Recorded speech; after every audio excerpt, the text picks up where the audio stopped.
is a presentation of Fox Sports. We are Baltimore. We are San Diego.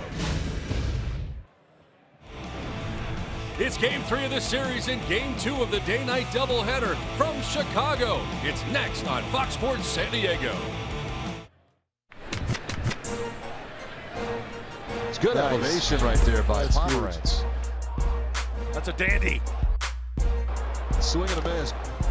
It's a big K. Back-to-back Ks, in fact.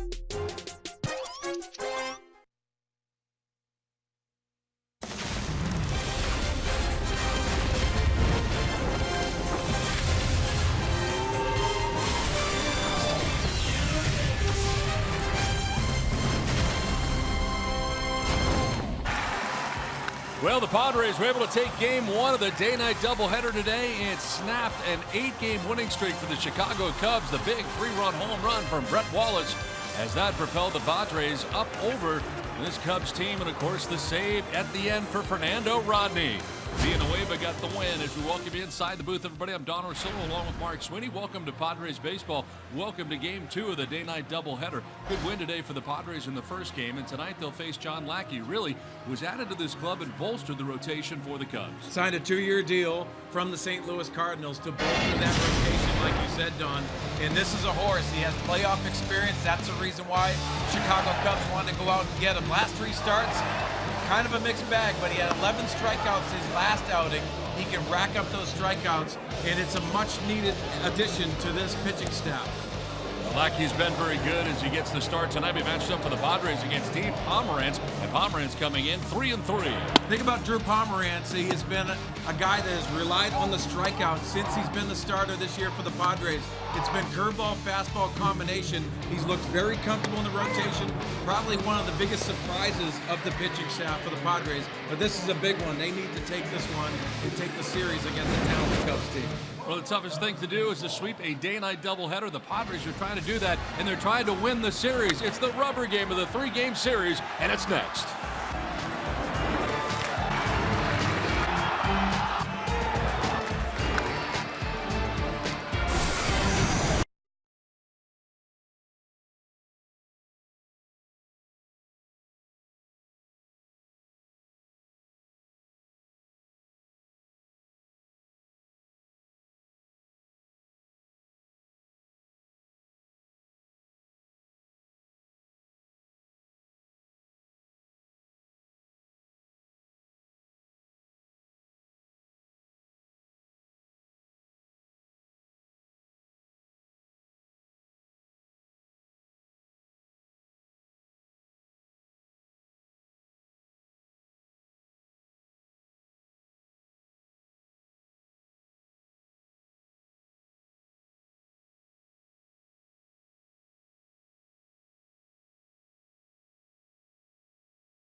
Padres baseball brought to you by Sony High-Res Audio. Finally, hear everything. By Petco, your complete pet store. By San Diego's best window company, Simply Great Windows. And by Pinnacle on the Park. Make your new home here. Visit pinnacleonthepark.com for details. Welcome back to Chicago as we get ready for Game 3 of the series. It's time now for the Saquon Pick the Stick. Fans, you can decide who you're with by tweeting out hashtag I'm with and the last name of the broadcast you think is the best pick. If you're right, you could win a free foursome of golf at the Saquon Golf Resorts. I'm going with Matt Kemp. You have to go Matt Kemp. When in doubt, Matt Kemp is the answer. What do you got, Swing Dog? I'm going to actually go Alexei Ramirez, and he didn't get the start in the first game, but you want to be left-handed against John Lackey because the numbers are much better, but I picked fifth, so I'm going to take the experience, and also Ramirez coming back to Chicago. Why not? Let's check out the visiting Padres starting lineup here in Game 2 for Andy Green. As John Jay came into the game late in Game 1, he will lead it off here, and the Padres lineup is brought to you by Toyota. Jay in center field, Will Myers at first base. Matt Kemp is in right field with Melvin Upton Jr. in left. Alexei Ramirez at shortstop with Christian Bethancourt catching the nightcap. Jose Pirela at second, Adam Rosales at third, and Drew Pomerantz the pitcher. First pitch of the ball game is swung on and fouled back to the screen for strike one. So John Jay leading it off here at .288 average. The home run, 14 runs batted in, and he'll send this one foul. Here's our scouting report for John Lackey by Scripps. Ultra competitive. He has been in the big stage, and that's the reason why the Cubs went out and bolstered their staff. He has that experience that I think Joe Maddon would love to have. Moving forward, this team is expected to win. Last year, they had a tremendous year. This year, they'd like to not only go to the playoffs, but take the whole thing. Lackey's been in the big league since 2002, breaking in with the Anaheim Angels as they were known then. As John Jay will take strike three, Newett spins around and takes with him the first strikeout of the night for John Lackey. Well, defensively tonight in Game 2, in behind John Lackey from left to right across the outfield for the Cubs. Jorge Soler in left field, Dexter Fowler in center, Jason Hayward in right field, Chris Bryant at third, Javier Baez, who played third last game, now at shortstop, Tommy LaStella at second, Anthony Rizzo at first, David Ross doing the catching for John Lackey. Here's Will Myers. 275, 6 homers, 16 runs batted in for Myers. You're going to see John Lackey attack the strike zone early, especially with the fastball. The movement on the fastball is both two-seam and has a little cut to his four-seam fastball. Umpiring crew a little different. Joe West, who had the first game off, has the plate calling the balls and strikes, with Kerwin Danley at first base, Andy Fletcher at second base, and Stu Sherwater is the umpire at third. Will Myers in the first game collecting a couple of hits, 2 for 5 in that first game for the Padres, as that one bounces in outside. Well, you're going to get an aggressive approach for the Padres as you see the flags in center field. That'll indicate how far that's going to travel. But John Lackey leads the majors in percentage of swings on the first pitch, over 40%. Myers lifts a fly ball to left field over his Soler, and he's there with plenty of time to spare for out number 2. Let's take a look at our keys to the game. Brought to you by the Honda dealers of San Diego, and jump on John Lackey early. You're going to see an aggressive approach from him. You have to counter that by swinging early in the count, and also hand the Cubs the first series loss, and also they haven't lost back-to-back games. That'd be very important to do for the Padres and give them confidence moving forward. Well, Andy Green's team came from behind in Game 1 to grab the victory. 2 down in the inning, and Matt Kemp will send this foul down the right field line out of play. Kemp started the first game, had a base hit and a sac fly, a couple of runs batted in the first game. Overall at 269 with 8 home runs, 25 runs batted in.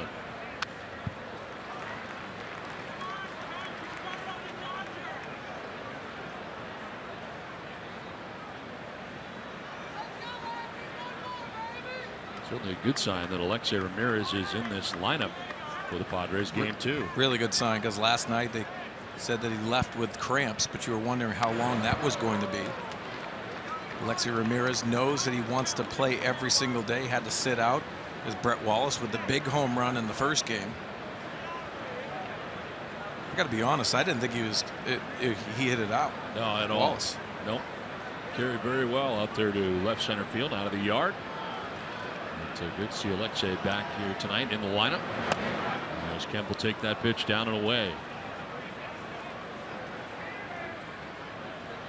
Most wins in a season for John Lackey with the Angels back in 2007 was a 19-game winner. 19-9 that year.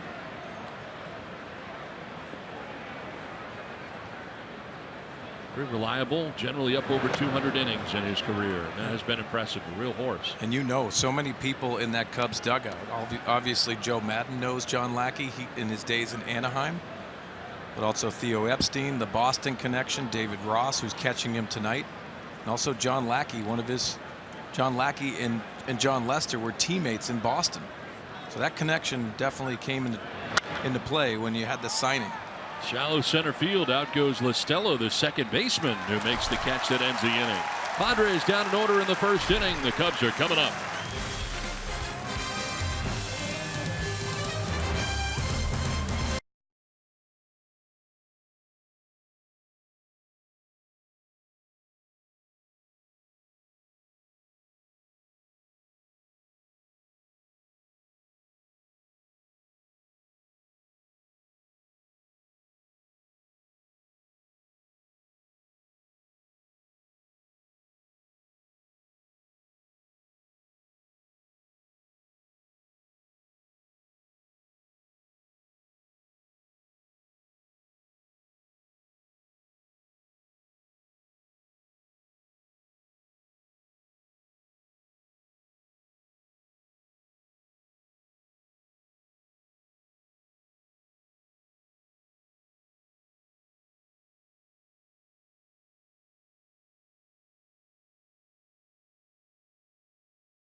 The finale of this 3-game series between the Cubs and the Padres. Padres don't score in the top of the first inning. Here come the Cubs as we check out the Cubs lineup, brought to you by Hyundai. Leading it off is Dexter Fowler in center field with Jason Hayward in right field batting second. It is Chris Bryant back in at third base after playing last 2 games in the outfield. Anthony Rizzo at first base. Jorge Soler in left field. Javier Baez is the shortstop. Tommy La Stella at second base. David Ross doing the catching, and John Lackey bats ninth, the pitcher. Scouting report for Drew Pomeranz, the left-hander, brought to you by Anderson Plumbing, Heating and Air, and fastball command at the top of the strike zone is very important for Drew Pomeranz, and he'll rack up the strikeouts because that curveball comes into play when he pitches at the top of the zone. Pretty aggressive jumping on that first pitch is Fowler and fouling it back. 345 average for the Cubs leadoff hitter. 3 homers, 17 runs batted in.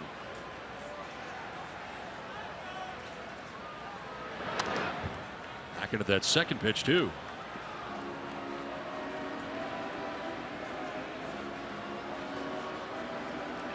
Some Padres fans have been here for all 3 games of the series. And the Padres with a win here this afternoon, winning 7-4. Villanueva got the win. Save going to Fernando Rodney, who picks up his 9th save in a Padres uniform.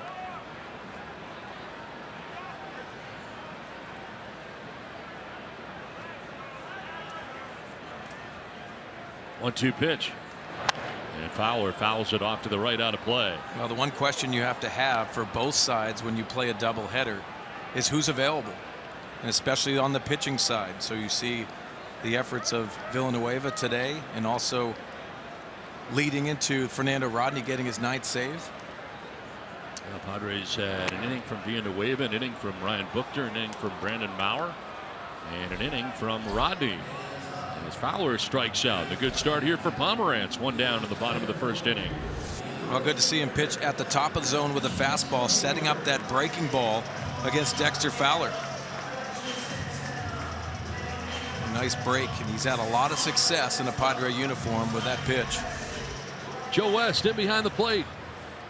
Well, the balls and strikes, they added him for the night game tonight. They generally mix up the umpires behind home plate for the day portion, the day-night doubleheader, and that's what they did. West had today off, but working the night game. Jason Hayward, right fielder, batting with 1 down, bases empty. Hayward with a soft liner that's up and over. Alexei Ramirez and into left field. A 1-out single for Jason Hayward. Let's check out the Padres defensively, brought to you by your San Diego County Ford dealers. Left to right in the outfield, it's Upton Jr., John Jay, Matt Kemp. In the infield, it is Adam Rosales at third base, Alexei Ramirez at short, Jose Perella getting a start at second base, 3rd in a row, in fact. Will Myers at first base, and Christian Bethencourt doing the catching for Drew Pomeranz. Well, both of these pitchers are going to set the tone. You take a look at the lights, and it looks like one of those sections definitely went out. West, the home plate umpire, going over to the Cubs dugout area.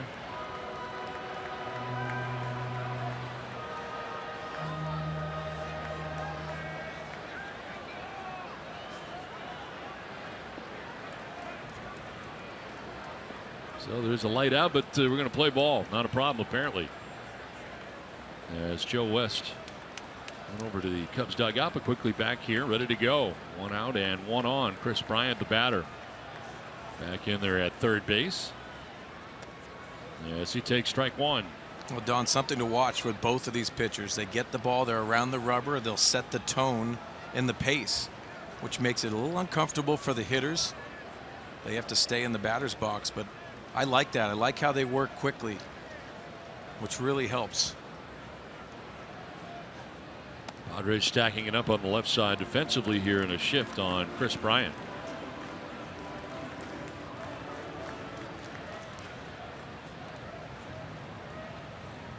Drew Pomeranz, the 27-year-old, making his 7th start of the season. 5 of the 7 have been on the road away from Petco Park for Drew Pomeranz. Here's a ground ball left side, and by the dive of Rosales into left field. And through the shift on that left side. So back-to-back base hits here for the Cubs in the bottom of the first inning.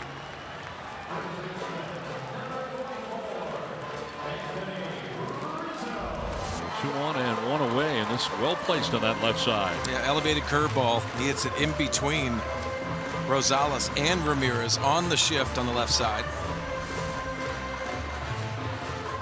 2 on, 1 away, and it brings up Anthony Rizzo.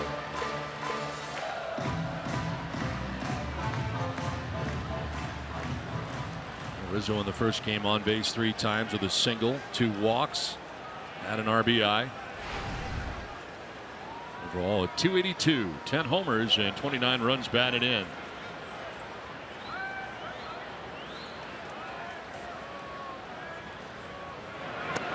In there for strike 1.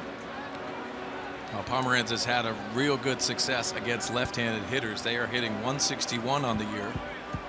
Has a lot to do with that command off the plate with the breaking ball and also that elevated fastball. See what he does to Rizzo here.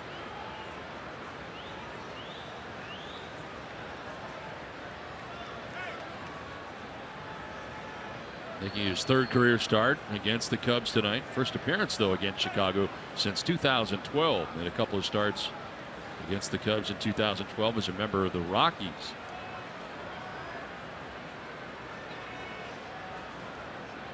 A 1 pitch. And it's fouled back to the screen. 0-2. 41 strikeouts. The first 6 starts for Pomeranz coming in at 34 innings pitched. And a strikeout pitcher. Has a strikeout here in the first inning of Dexter Fowler, but back-to-back base hits by Hayward and Bryant. The 0-2 pitch coming up here. And Rizzo hits it on the ground to second base. Perella the second for one, on to first for two. Double play. Nicely done by the Padres defense. Through one from Chicago without a score.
With no score. Well, a very welcome sight in tonight's game is Alexei Ramirez back in the lineup after exiting last night's game with a left hamstring cramp. Andy Green wanting to be very cautious with him, but Alexei was begging Andy to get into the earlier game during the 8th and 9th inning earlier today, saying, please let me play, I feel fine, I want to get in there. And of course he had that last defensive save during this afternoon's game. But Andy Green wanted to be cautious because there are already 4 players, infield players, on the disabled list as of right now, with Solarte, Spangenberg, Weeks, and Amarista.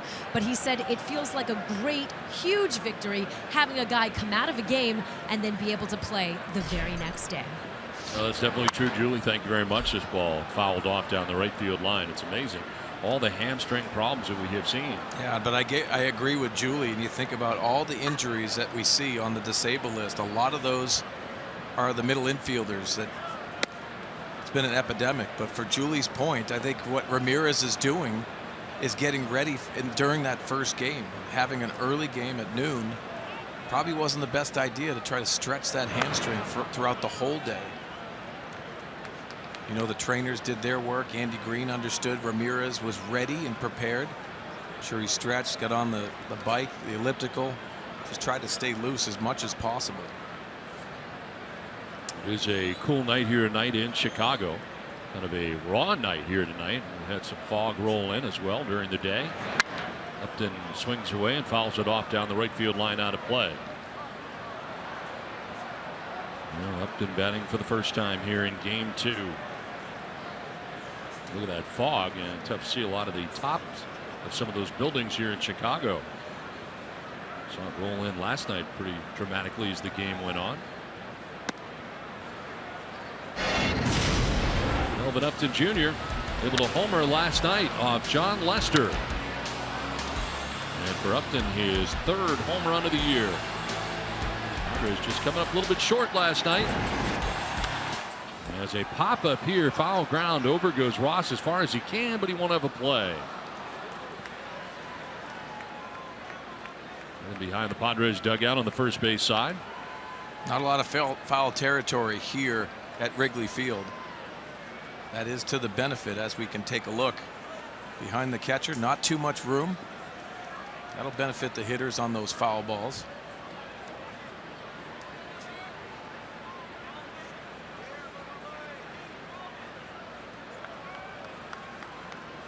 Payoff pitch. And Upton with a swing and a miss and a strikeout. Second strikeout for John Lackey. One down here in the second inning.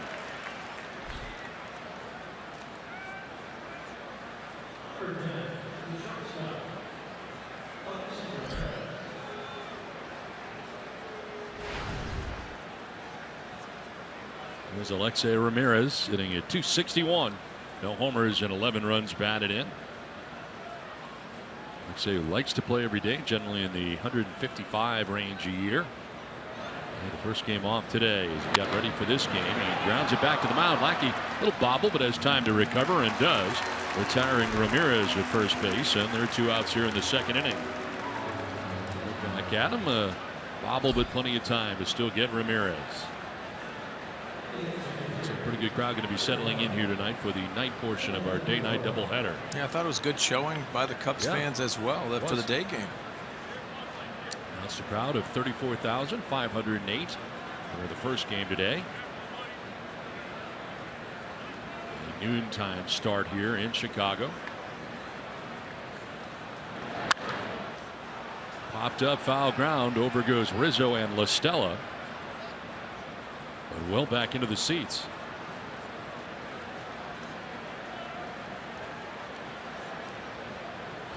All 9 hitters in this game so far. Both sides have seen first pitch strikes. Yeah, you see John Lackey 6 of 6. Also Drew Pomeranz doing the same thing. Christian Bethancourt batting here. Now playing the first game today and fouls this back. Finds himself down 0-2.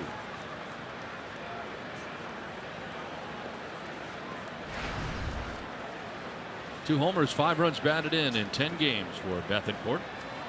And Derek Norris doing the bulk of the catching, no doubt, playing pretty much every day.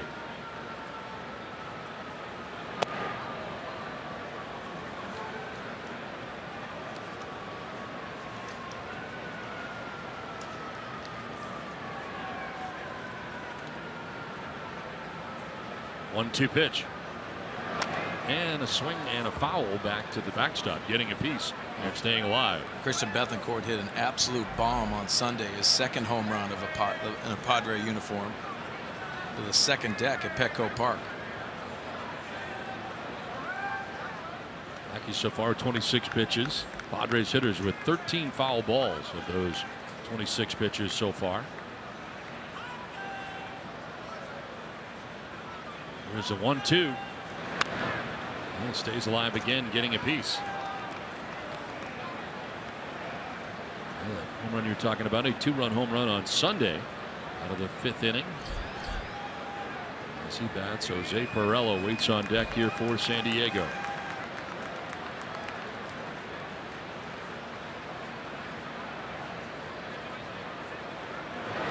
Bethancourt reaches out and pops it up right side. It's La Stella, the second baseman.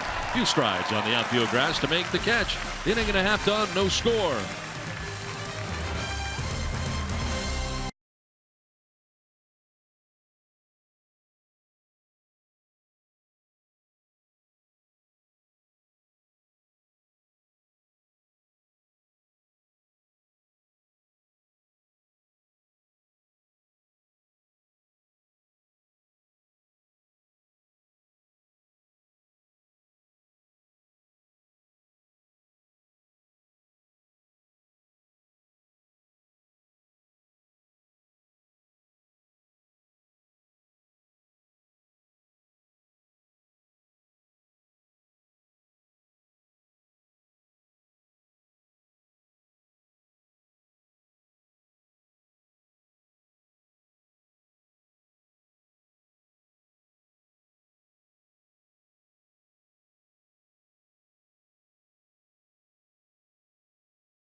All right, Mike Pomerantz, thanks very much. We head into the bottom of the second inning. Jorge Soler, Javier Baez, Tommy La Stella.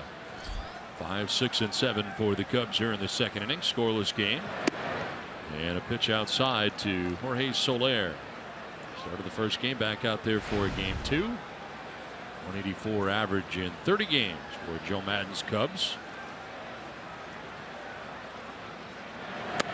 Well, Soler 1 for 4 with a double in the first game. What you think about Drew Pomeranz and what he features? It's fastball, curveball, but also has a cutting action on his fastball and occasional changeups, especially to the right-handed hitters. Soler takes a hack there. Surprised there a little bit less fastballs than I thought. Yeah, you know what? And it's a success against the curveball. He's had such a good feel for it, and it's been established early. See Bethancourt going to that curveball again.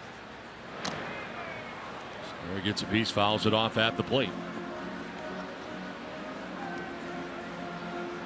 Soler 1 for 4 in the ball game, doubled in the 5th inning of game 1, and first at bat here at game 2.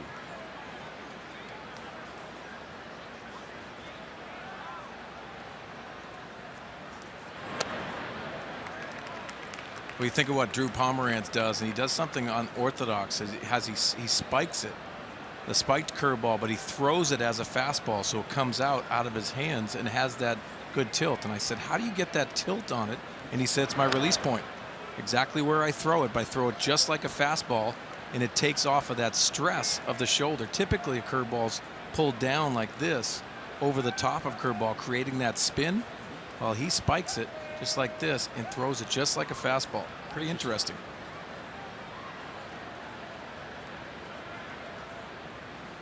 His 2-2 pitch coming up here to Soler. And that one is fouled straight back. Well, you see the grip of the curveball, and there it is, the spiked grip with the index finger on the seam of the baseball. They said when I throw it and I throw it correctly, I actually hear a snap when I get that good whip of throwing the fastball. But creates that arm speed, the different look for the hitter. That's the reason why I get a lot of swings and misses.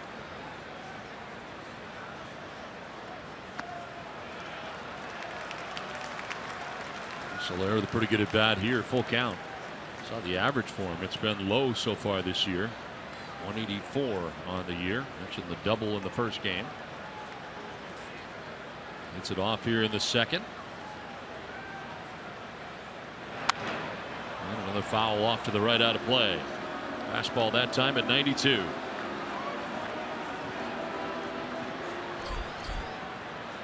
Soler now with Baez waiting on deck. Javier Baez, who started at third base in the first game, at shortstop in the nightcap.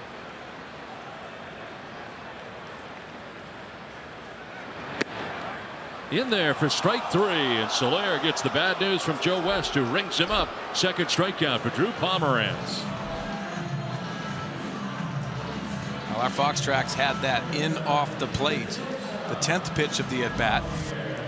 You see that fastball working around it, which gives that cutting action inside. Might have caught the front part of that plate. Soler disagreed. So our Fox Tracks by Honda, that 10th pitch, a little bit off the plate. You got to like that from Drew Pomeranz, the command with the fastball. One down for Javier Baez.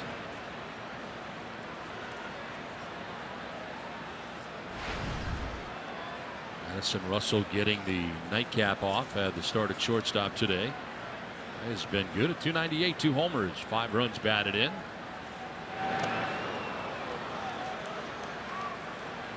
Well, after Drew Pomeranz's last start against the Mets, Andy Green said it didn't have the full command. I thought it had a lot to do with the fastball.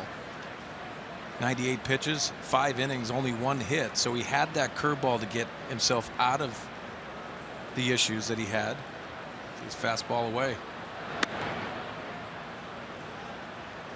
Just the 1 hit in the 5 innings against the Mets. That's a pretty good offense we're talking about too.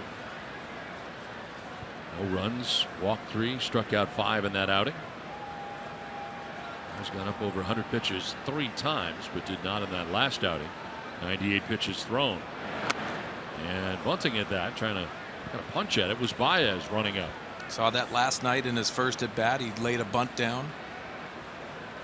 He's trying to create different angles. They have the shift on the left side.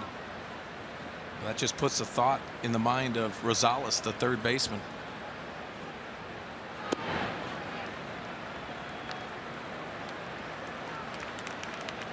Second straight batter that Pomeranz has gone full on. He was able to strike out Soler. See what happens here to Javier Baez.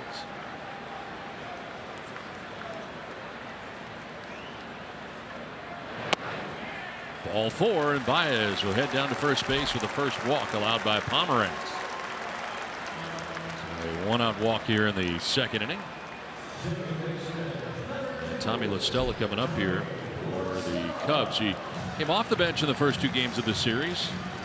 Mentioning appearances, and here he is getting a start in the nightcap of the day-night doubleheader, getting the start at second base. 54 average, 2 homers, 6 runs batted in.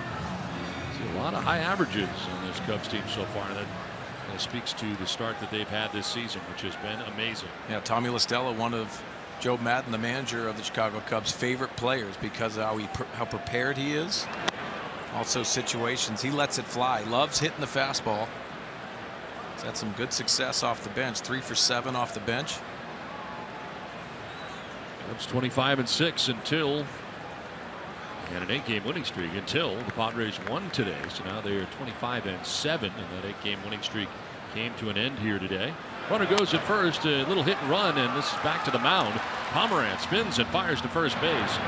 Left throw to second base by Myers, but Myers was on the bag, and there are 2 down here in the inning. That one right back towards the mound on what appeared to be a hit and run.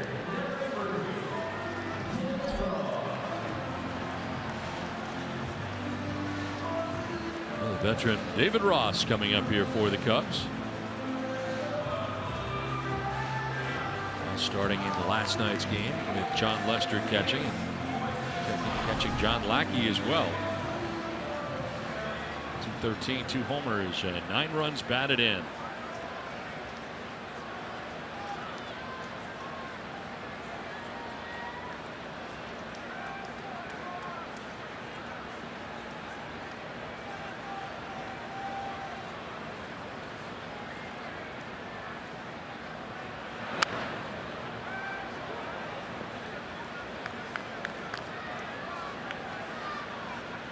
For his 15 major league seasons, David Ross, 228 hitter, just shy of 100 home runs in his career, and 291 runs batted in. A tremendous teammate.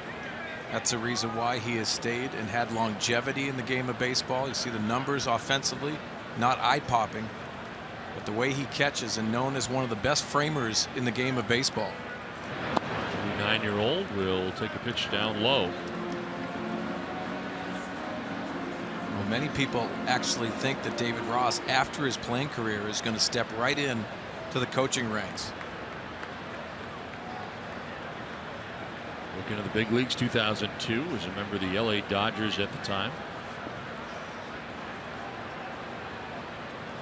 Last year, his first year with the Cubs, 72 games last year for the Cubs as their backup catcher. And he'll take the strike that time. So the World Series champion Red Sox in 2013.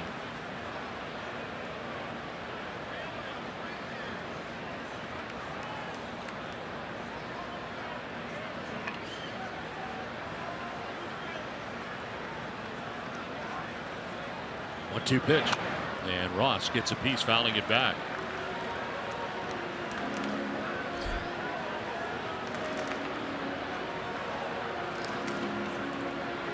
Soler striking out to begin the inning. Baez with a walk. Stella grounding back to the mound. Baez in scoring position at second base with 2 away, and David Ross down on the count, 1-2. Let's see if he tries to change his eye level here with that high fastball.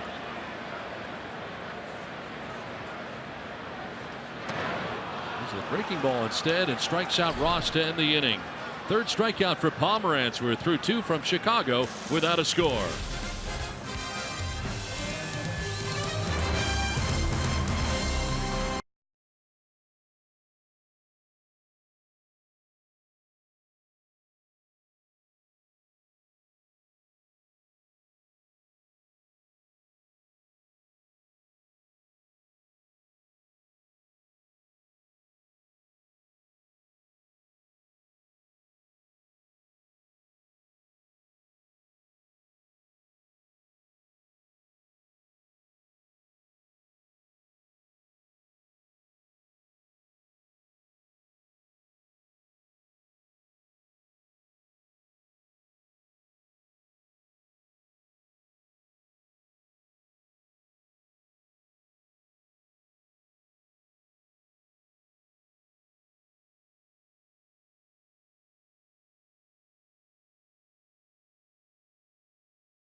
Trucks Tools of the Trade focuses on John Lackey facing Bryce Harper, one of the best in the game. He's very aggressive with the fastball, especially elevated to get strike one, creating that different look with the cutter off of that fastball. The curveball, again, to Bryce Harper. That ends up leaving a mark. Fastball away, and what does he do next? He ends up elevating to get Bryce Harper. This was one of few times Chicago Cubs actually pitched to Bryce Harper. With all of those intentional walks, they took him out of that game plan, but John Lackey likes to attack. Well, it is into the third inning we go. He's retired the first 6 Padres that he's faced on the night. Jose Pirela leading it off here for San Diego, the second baseman. Adam Rosales and Drew Pomeranz to follow. And a first pitch strike into Pirela.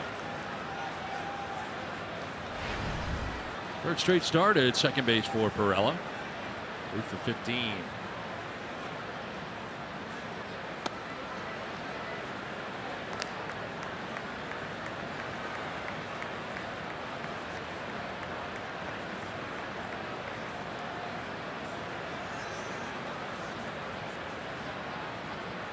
And one pitch.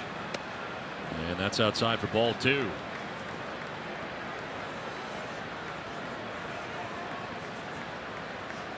Lackey pitching for the Angels, Red Sox, the St. Louis Cardinals, and now in his first year with the Cubs. Sharply hit to short. Baez has got it. And he throws out Pirela for the first out here in the third inning. So 7 in a row retired by John Lackey to start his night. And one down brings up Adam Rosales. Start at third base. Brett Wallace with the beginning of the game off. And of course, Wallace starting at third base the last 3 games in a row. Had the big 3-run home run in game 1 today. Yeah, that was so important to get that big hit. Andy Green has been stressing that, how important it is to get over the hump and win those games.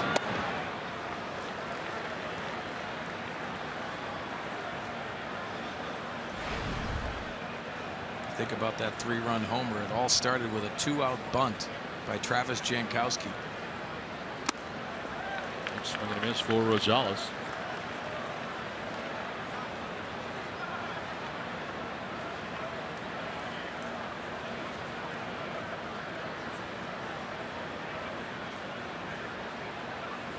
Looks like a fastball away here. And Rosales not chasing, too far away. And you see that pitch, and we're going to focus on David Ross and where he sets up. As soon as you get ahead with John Lackey, that command comes into play, giving different looks. Looks like he's going fastball in. Almost hit Rosales, and it evens at 2-2.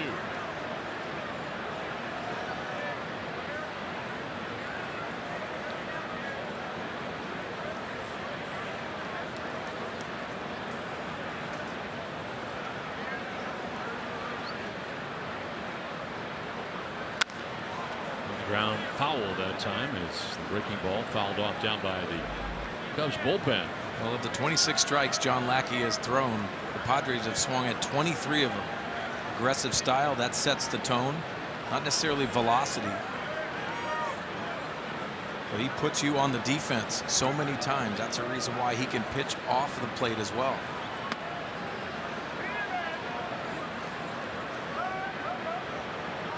Good battle here by Rosales. Get down to the count. 0-2, full count now. Lackey has retired the first 7 Padres that he's faced in the game.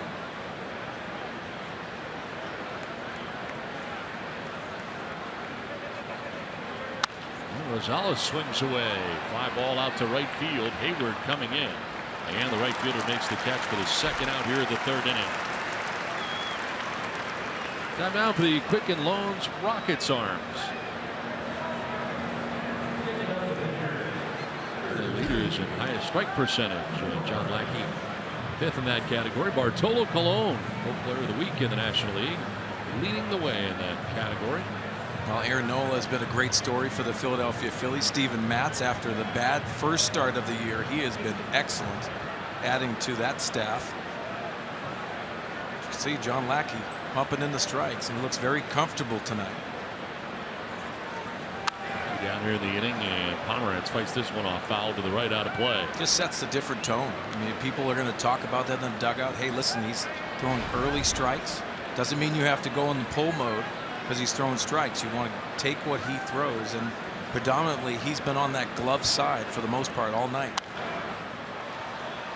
It's a foul off to the right, out of play.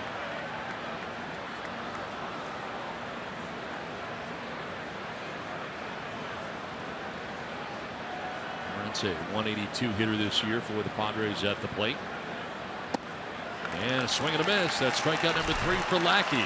John Lackey has retired the first 9 Padres he's faced. We're scoreless from Chicago.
Last half of the third inning, a scoreless ball game so far here tonight at beautiful Wrigley Field in Chicago. Night game of a day-night doubleheader tonight in Chicago. And then precipitation free, a little bit of rain sprinkled, I should say, in between games. The reason we know that is because we went outside the stadium. Yes, we did.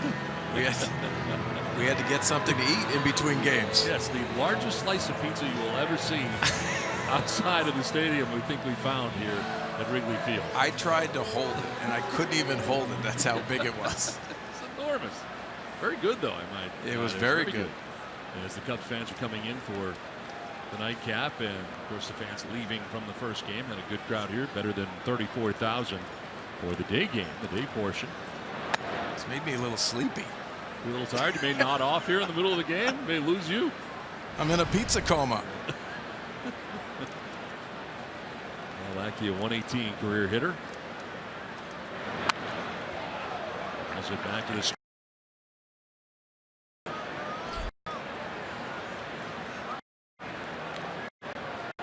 hitter this year, 2 RBIs, home runs for him.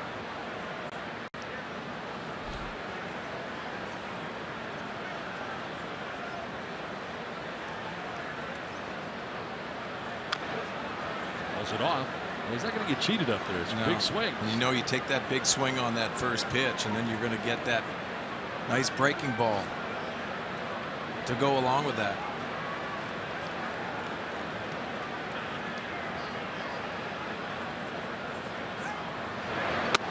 And the breaking ball drops in there for strike 3. 4th strikeout for Drew Pomeranz. And the first out here of the third inning. Let's time out for greater coverage of baseball, brought to you by T-Mobile. Bryce Harper ends up getting suspended 1 game for entering the field after he had been ejected. We wondered about that, and today we find out 1 game suspension. And Nolan Arenado able to get his 13th home run of the year in a Rockies 8-7 win against Arizona. Mark Trumbo 2 for 5, 2 home runs, now 11 in a Baltimore Orioles 9-2 win against the Minnesota Twins. You see Bryce Harper, he gets kicked out. Clint Robinson hits a walk-off home run. He comes out to celebrate and he yells at the umpire. It's going to get you a fine and also a suspension, and he is going to appeal that suspension. What he said wasn't very nice either. Yeah, this didn't look like it was a comfortable situation when it came down to it. No. You figured he'd probably get a game though, right? I mean, I thought coming back out again, possibly. What did you think? Yeah, when you get tossed, you got to go. You got to leave the building. Obviously, not go home, but you have to be inside, and it doesn't give you that opportunity to celebrate. But yeah, Bryce Harper unfortunately came out and had some choice words. It didn't look too pleasant. No, it didn't look very friendly. Dexter Fowler, a strikeout victim his first time, and a swing and a miss here. A strikeout victim his second time. 3 Ks in a row for Pomerantz. And the 2 outs here in the 3rd inning. He's got it going on right now. Well, 5 Ks on the night. 3 have been looking. See that last one, that fastball that was elevated in the strike zone, just giving different looks. Now probably pitching backwards a little bit.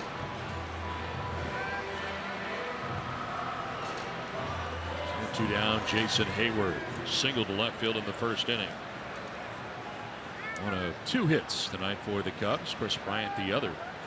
Both singles.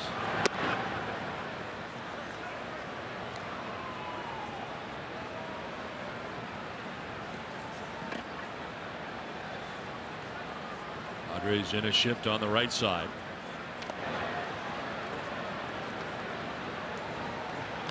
Gonzalez, the 3rd baseman, to the right side as part of this shift.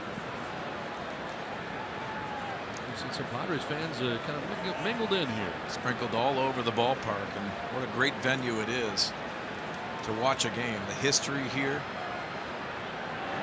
Also, they're going through some renovations.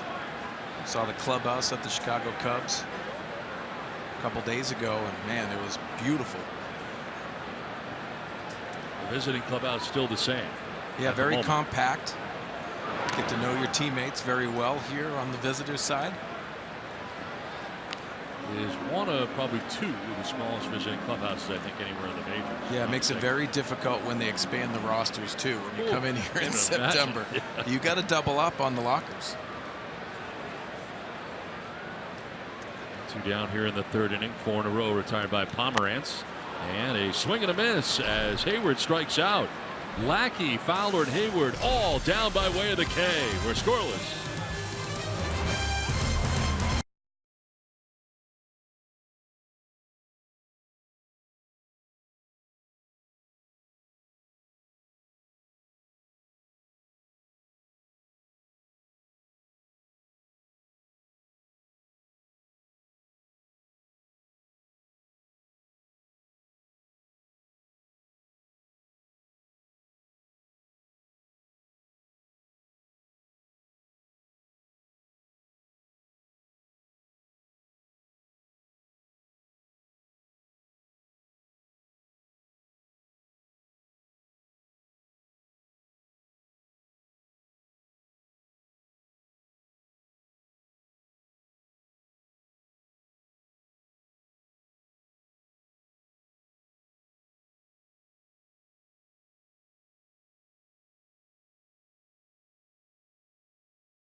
to Wrigley, everyone. No scores. We head to the top of the fourth. Well, during this past offseason, the Cubs clubhouse went under quite the renovation, quite the facelift, actually. You can see here it is a circular 30,000-foot clubhouse now, as opposed to the 85-foot by 15-foot clubhouse that they had before. This one comes fully equipped with a brand new weight room, which they didn't have before, and also LED, what they call mood lighting, to match the mood. It also comes with a celebration room. And Joe Maddon had 3 requirements for his office. He said he wanted a sound system, a wine fridge, and a shower, but certainly an upgrade from what they had. And the old clubhouse is now their batting tunnel. Thanks very much, Julie. Fly ball out to left field, and Soler is there to make the catch on John Jay. Yeah, pretty large upgrade. And you had showed me where the old clubhouse was here. The old home clubhouse, as Julie mentioned, is now the batting cage. That was a very narrow area. Yeah. You're talking like a hallway, it looked like. Very small and crowded, nowhere to really go. But you think about Julie's report, and thank you, Julie, the mood lighting. I guarantee Joe Maddon wanted the mood lighting in his office as well. I know the wine fridge, but yes, the mood lighting is very important. We were in there the day before yesterday, and the wine cellar is still there. Not as large as it was in Tampa Bay. He had a whole wall devoted in Tampa Bay to wine in his office that he had. But tremendous facility. They did a great job here. And he also mentioned that they have a sleep area, which is interesting too. But you know, here you are. You get a day-night doubleheader, chance to get a few Z's in between games. Yeah, I think a lot of teams are doing that too, and it sounds a little odd, but you want to get that rest, especially with the day games that you experience here with the Chicago Cubs, and so many things. When you have national games, that travel schedule gets really complicated, especially at the end of the year. The Chicago Cubs, very important. You know, in Boston, they have it as well. But a lot of teams are going towards that because they're doing some sleep studies that really indicate the players do need that. Well, Lackey 11 for 11 in first pitch strikes here so far. He's been getting ahead.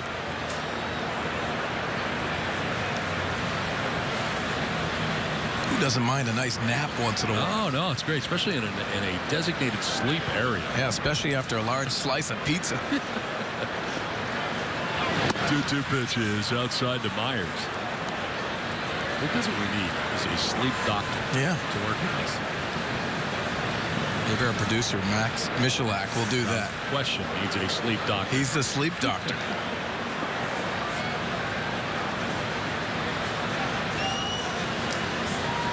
Myers flying out to the left fielder, Soler, in the first inning.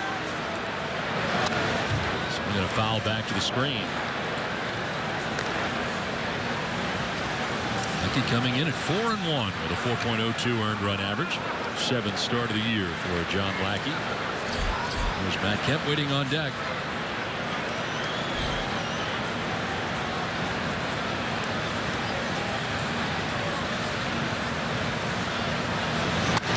Fly ball right field. Hayward going backpedaling to make the grab for the second out. A fly ball out so far, but he's retired the first 11 that he's faced in the ball game. And Matt Kemp coming back here, and Major League Baseball active leaders, highest slugging percentage right here at Wrigley Field. A minimum of 100 plate appearances to qualify, and he is 5th in that category. Former Padre Adrian Gonzalez, also at 598. There's Beltran on top. And Kemp not waiting around. He swings at the first pitch. Skies one to center. Dexter Fowler coming in and over. First 12 retired by John Lackey in this game. We're scoreless from Wrigley.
certain core principles I think are important. You know, we really built the Red Sox organization and now the Cubs organization around controlling the strike zone, both sides of the ball. So quality at-bats, being selectively aggressive, driving your pitch when you get it, but not being afraid to take your walk. And then on the pitching side, making sure you have guys to throw strikes.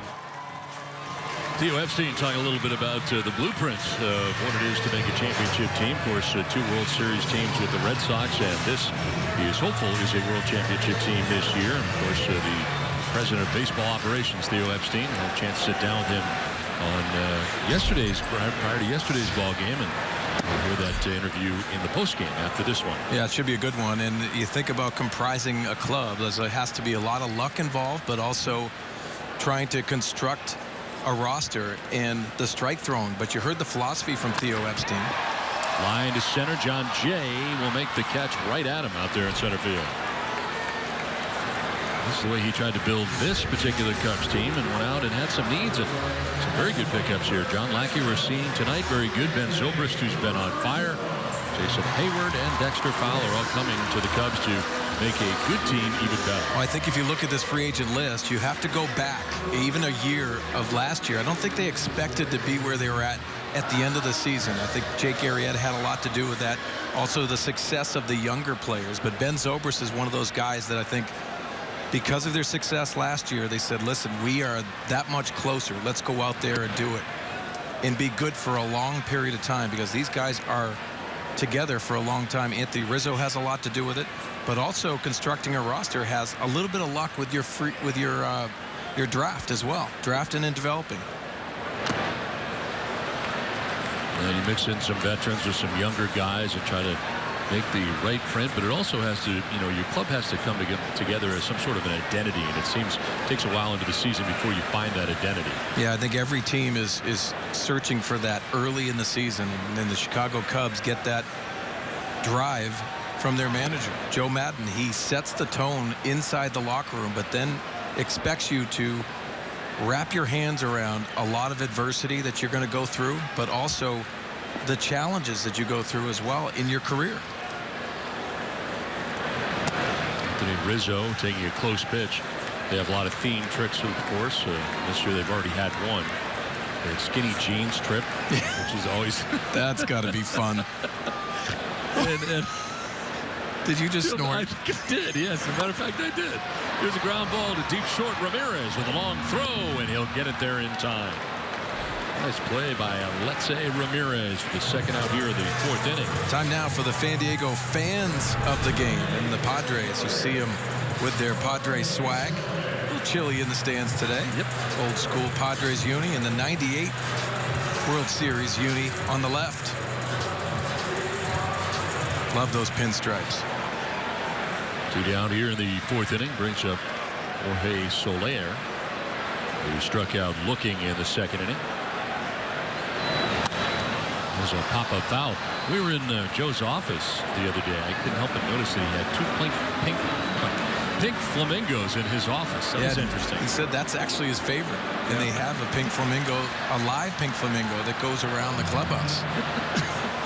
He said he'll create different atmospheres. And, some people might think it's quirky, but setting the tone inside to not only have fun and blend that, because it's a 3-hour period, even if you're extending those 3 hours, to go out there and concentrate and think about what you have to do to compete. But the rest of the time, have fun doing what you're doing, because you're playing a game of baseball.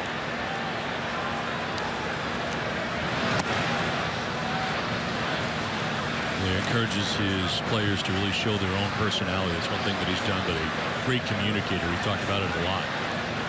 He changed the culture entirely of the Tampa Bay Rays organization. They reached a World Series in 2008. He said something interesting. He didn't want to leave Tampa Bay, but he thought it was the right time, and it was the right time of the opportunity. And he's excited for the challenges. Obviously, the challenge is to get the Chicago Cubs to not only win the playoffs, but win the whole thing. I think every manager looks for that. So there, mighty swing and a miss.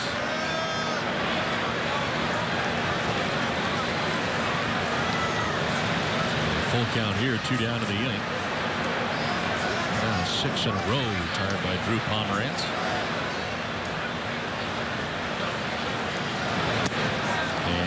is strike 3.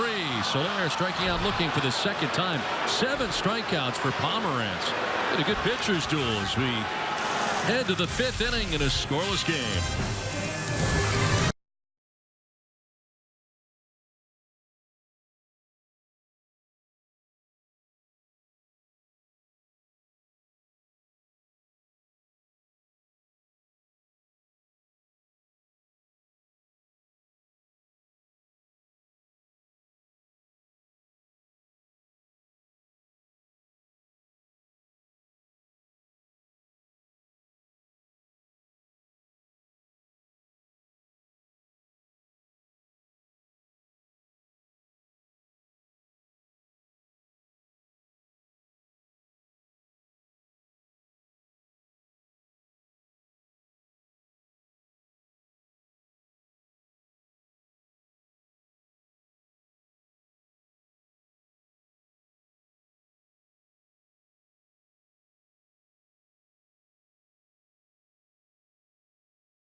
I actually like the Miami Vice look going down to Miami. So we always had everyone wore all white, including our shoes. You know, everyone had like white fedora hats and all that good stuff. And actually, you know, when you go solo, it kind of doesn't really look that great. But when you're going with a group of guys, it actually looks pretty clean. Because you would do that, yeah, right? No, not all white. That was, I mean, unless my high school winter formal, I think I wore all white. That's the last time I did that. But that and Johnny Cash probably trip was my favorite. Was all black. That's James Shields reminiscing about his time in Tampa Bay with Joe Madden as his manager. And as you guys were just saying last inning, you know, he really sets the tone and livens it up with all of the outfits and the costumes and the theme trips. And if you remember, during spring training, he brought that 1970s van and dressed up like a hippie. Good to see him keeping it loose. Well, it's definitely loose.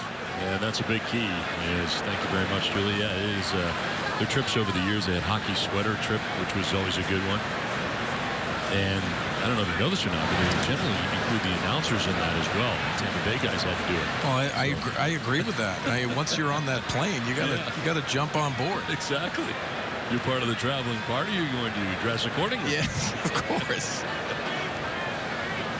You know, last year they had the theme trip with Jake Arrieta, and they had all the onesies. Well, he ended up throwing a no-hitter in Los Angeles. They all had the onesies, but I'm sure that was a lively flight on the way back to Chicago. Upton did not go. This is Kerwin Danley, first base umpire. And John Lackey spinning a gem here so far tonight against the Padres.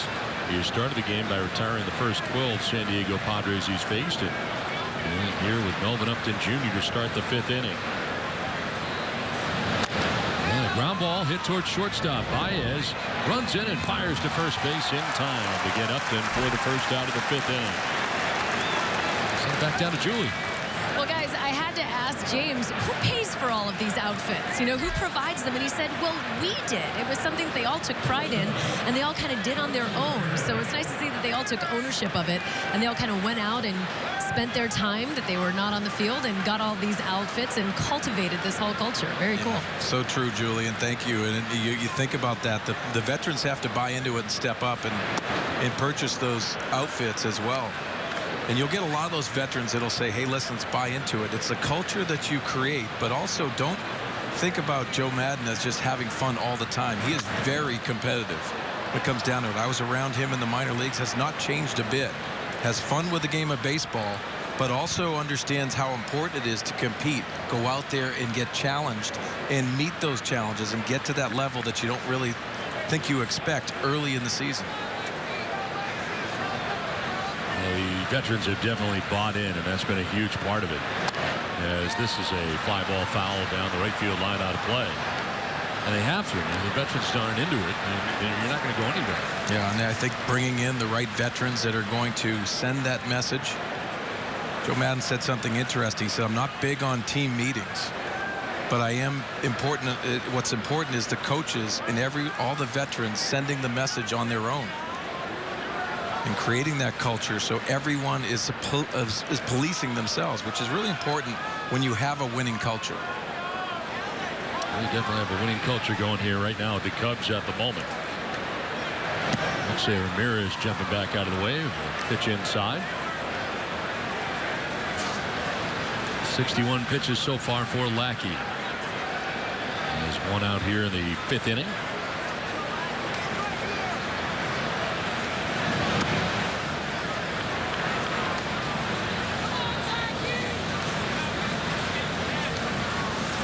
Ramirez grounded back to John Lackey in the 2nd inning. 0 for 1 in the game.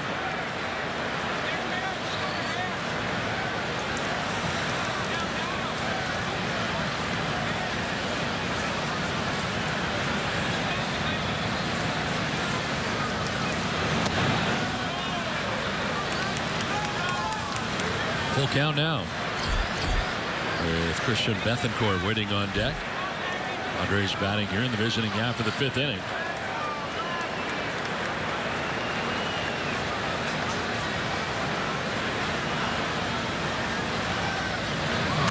Ramirez hits it on the ground. A foul ball. Very close down the line, but foul.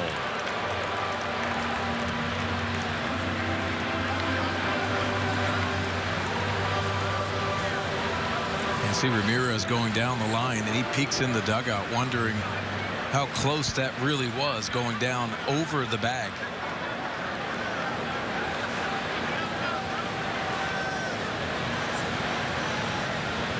This will be the 8th pitch of the at-bat coming up here.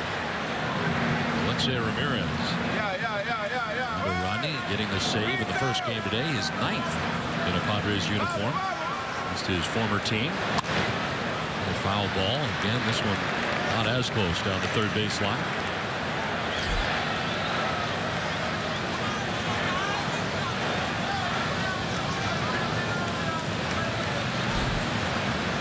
Out here in the 5th. Ramirez bats now. Bethancourt on deck.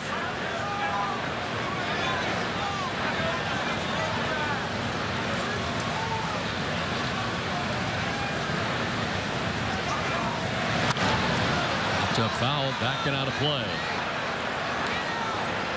Good battle here for Alexei Ramirez.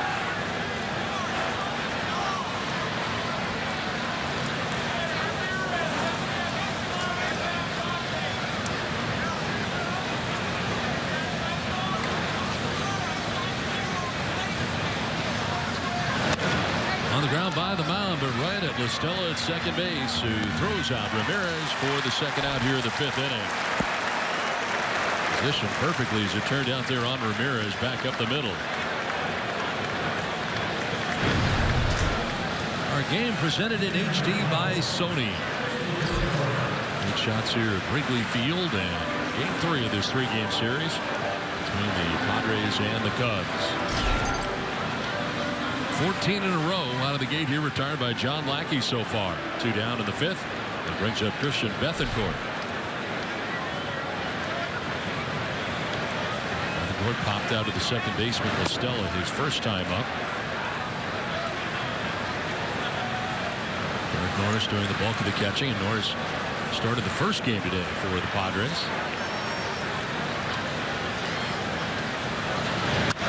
Fly ball to deep left field, high and deep for Bethancourt, and that ball is crushed to left and gone. Long home run for Bethancourt puts the Padres on top 1-0. What a blast that was. After Lackey had retired the first 14 Padres in a row, Bethancourt takes him out of the yard. Well, much like his home run on Sunday against the Mets, this is an absolute bomb by Bethancourt. Well, here's the swing, and you see the power with the lower half of Christian Bethancourt. And he watches that all the way. When he watches it, hear John Lackey barking at Christian Bethancourt to run. That was an absolute bomb. Perella with a swing and a miss for strike one.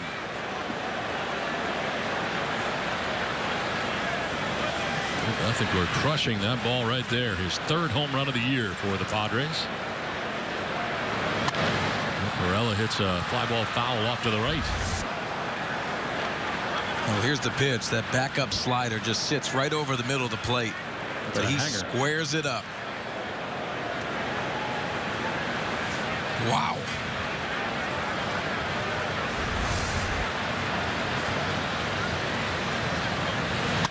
Now ground ball right side. Rizzo ranging, and Lackey became a spectator. But safe at first base is going to be Perella. Lackey did not go over to cover. That ball was well over to the second base side at first. And Lackey late breaking off the mound to cover the bag, and Perella beats it out.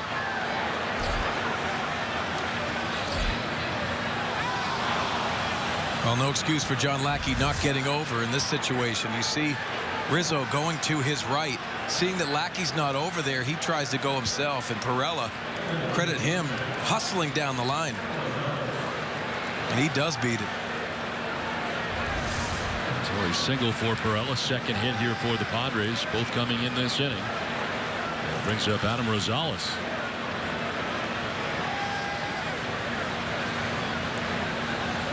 For the first base. This first time tonight that Lackey be operating from the stretch. You get into this late into the ballgame. You're in the fifth inning. It's got to feel weird now. Yeah, had a perfect game going until Bethancourt blasted that homer.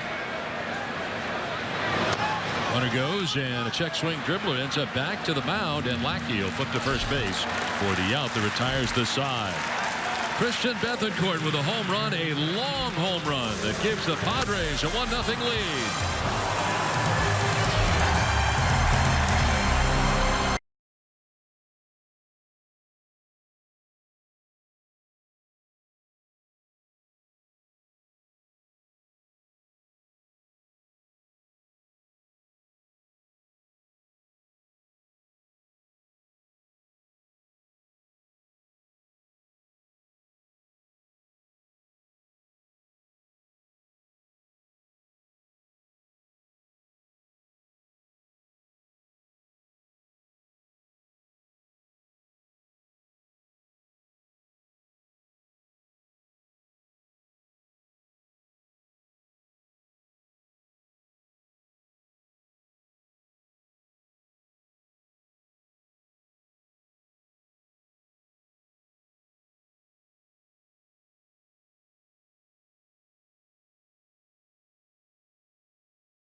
Good last year. You shocked at where they are this year? How much can change in a year, right? Well, look, I think maybe this might get Houston back on track, but here's a little fun fact for you. That was the third longest game in Minute Maid history, and it looks like the Astros came on top with that one. Third longest, only 10 innings. Yep. All righty, back out to Wrigley. Here at Don and Mark, guys. All right, Mike, thanks very much. The Padres have a 1-0 lead heading here into the bottom of the fifth inning. And Drew Pomerantz has retired 7 batters in a row in what has been an outstanding pitcher's duel so far here tonight in Game 2 of the doubleheader. And here Baez leading it off and chasing that pitch, running away. Well, you'd think there'd be a letdown, especially with the doubleheader, the time in between games. And really, if you love pitching, This is a great one to watch because Drew Pomeranz has everything going on. John Lackey. Kind of wonder about that players do for the 3 odd hours that they had here in between games 1 and 2 of the day-night doubleheader. Yeah, you try to create something, whether you mentally check out for a little bit, but also you saw some guys going to the batting cages, try to get loose again. Swing and a miss, and striking out is Baez. That's 8 strikeouts now for Pomeranz.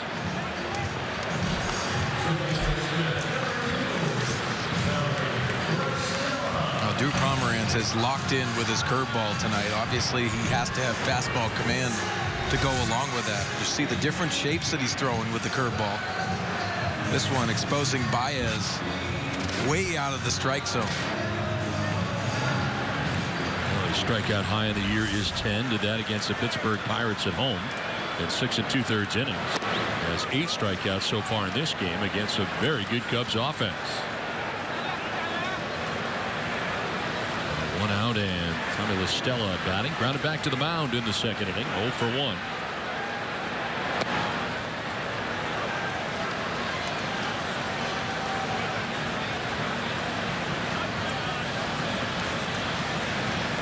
It's a 10 strikeout game was his career high as well back on the 20th of April.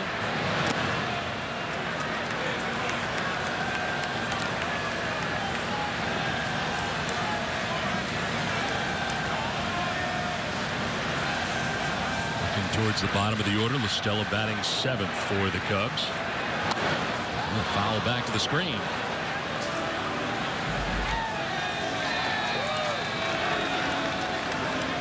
Padres in the outfield playing for La Stella go the other way. John Jay, center fielder into left center. Over towards the line and left is Melvin Upton Jr.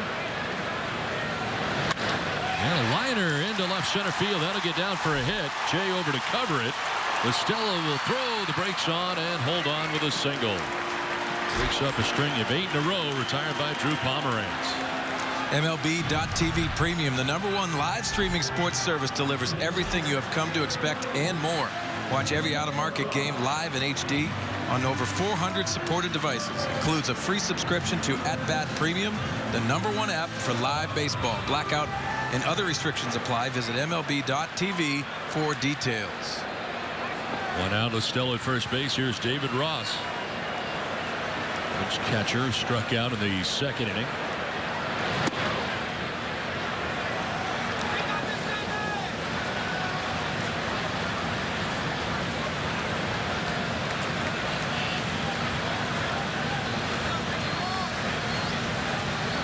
Outfield straight away here on David Ross.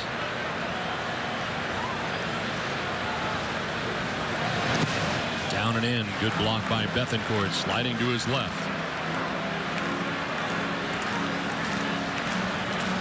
Well, Christian Bethancourt with that big home run against John Lackey. Also good chemistry tonight with he and Drew Pomeranz. Always fascinates me how they sync up and execute a game plan.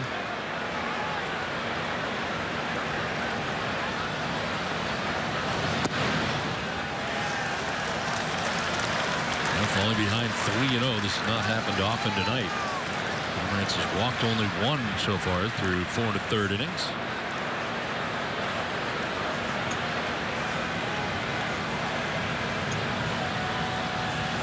Rio pitch. Ross is swinging, got the green light, and he fouls it back. Looking for a fastball, but that was just up in the strike zone. When you have velocity and you can locate that fastball, you can still pitch at the top of the zone.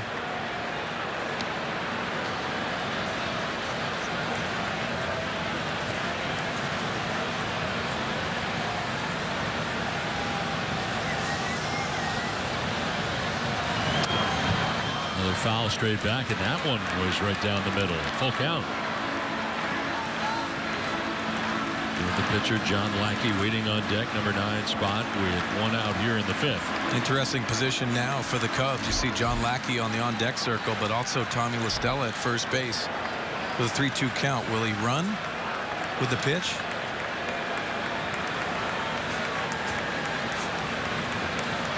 Does not go, and there's ball 4, a walk, the second walk given up here by Pomeranz. All of a sudden, the Cubs have 2 on with 1 out.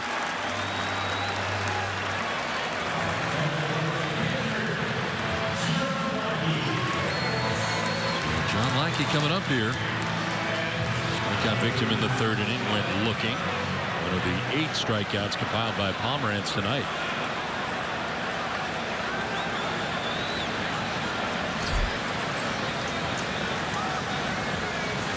Padres have been keeping the Cubs quiet with runners in scoring position really since earlier this afternoon.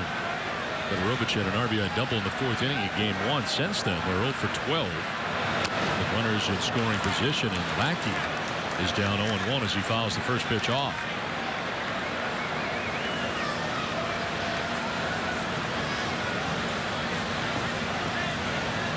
See Rosales in on the corner, expecting Lackey to possibly bunt, even with that 1-out scenario with 1 strike on him. Sometimes the managers will give them a swing.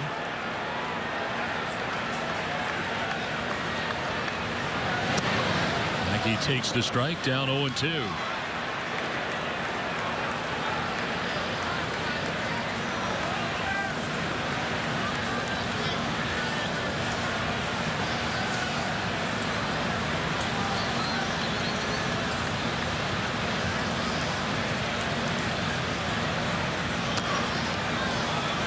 Stays alive fouling that pitch off. He struck out to begin the inning. Costello single to left. Ross walked. 2 on, 1 away.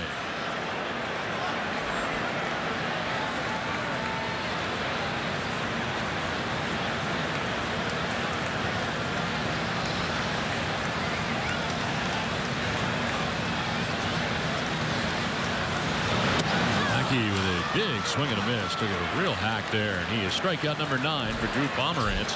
2 down here in the 5th inning.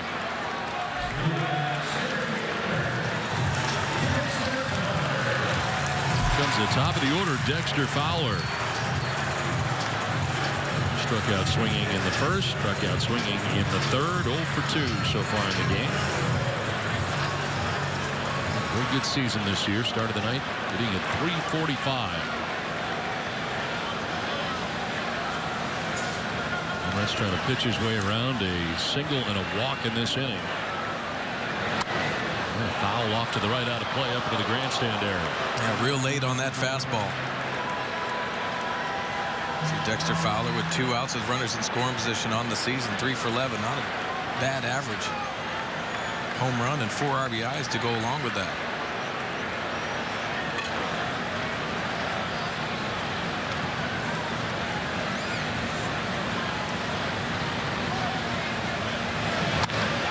To center field, John Jay coming in to make the catch, middle of the cap high, and Pomeranz gets out of the jam. Through 5, Padres lead it 1-0.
3 brought to you by Geico. You'll remember this one. Dave Parker's performance in the 1979 All-Star Game in Seattle was one for the ages, gunning down 2 runners on base from deep right field. Parker, a 2-time defending National League batting champion, and won the All-Star MVP award for his defense.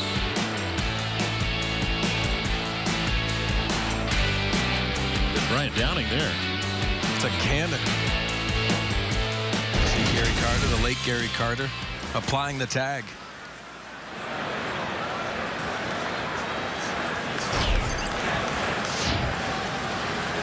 Drew Pomerantz leading it off. Pomerantz struck out swinging in the 3rd inning, 0 for 1.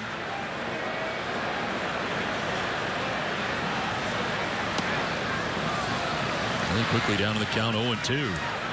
Yankees started this game by retiring the first 14 batters that he faced. For the home run by Christian Bethancourt and an infield hit for Perella. He was able to get Adam Rosales to ground back to the mound and end the 5th inning, but the blemish of this game, Bethancourt's home run, and the Padres have a 1-0 advantage.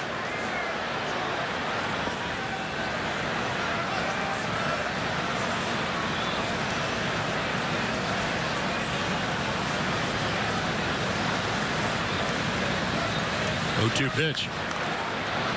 And that is in there for strike 3. Pomerantz knew it. Takes with him the 4th strikeout for John Lackey. 1 down here in the 6th inning. If you missed Adam Rosales on SD Live this week, you've got another shot tonight after Padres Live. Then watch the Loose Cannons of Extra 1360 Fox Sports San Diego. 1 down here in the 6th, and it brings up John Jay, the top of the order. 0 for 2 in the game. And on the grass at 3rd base is Chris Bryant, in case he entertains any thoughts of bunting.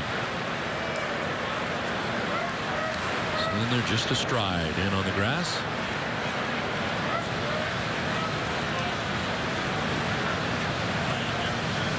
Jay has struck out and flied out. Has it off to the left and evens a count of 1-1.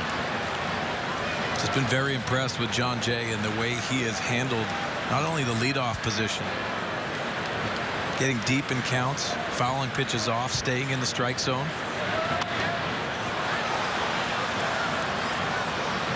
Jankowski started the first game in center field. John Jay came into the game before the end of the game in the first game.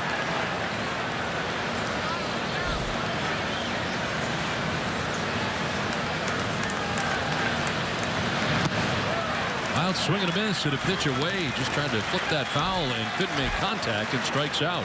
Back-to-back Ks for John Lackey.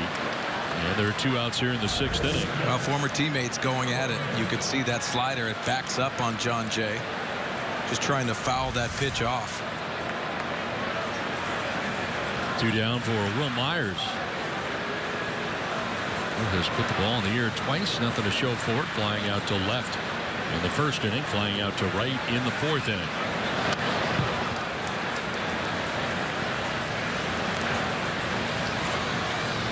With a couple of hits today in the day portion of our day-night doubleheader. Single to center, infield hit to 3rd. Out of a 10-hit attack for the Padres in their 7-4 win today. First game of the day-night doubleheader.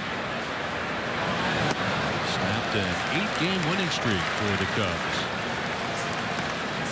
If the Padres can hold on here, they will give the Cubs their first series loss of the year. Yeah, and that is really shows how consistent this Cubs team has been.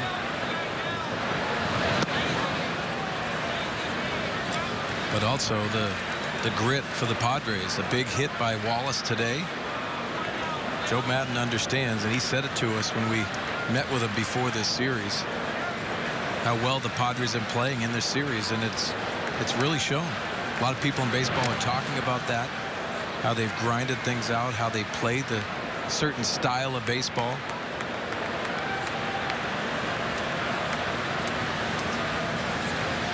Got some very nice things to say about Andy Green as well. Yeah, and I think that's what really resonates with us. How Andy Green has taken on this challenge, trying to develop a different culture on the Padres side as well. Myers fouls it off to the right, hangs at 2-2. First-year Major League manager and a veteran Major League manager.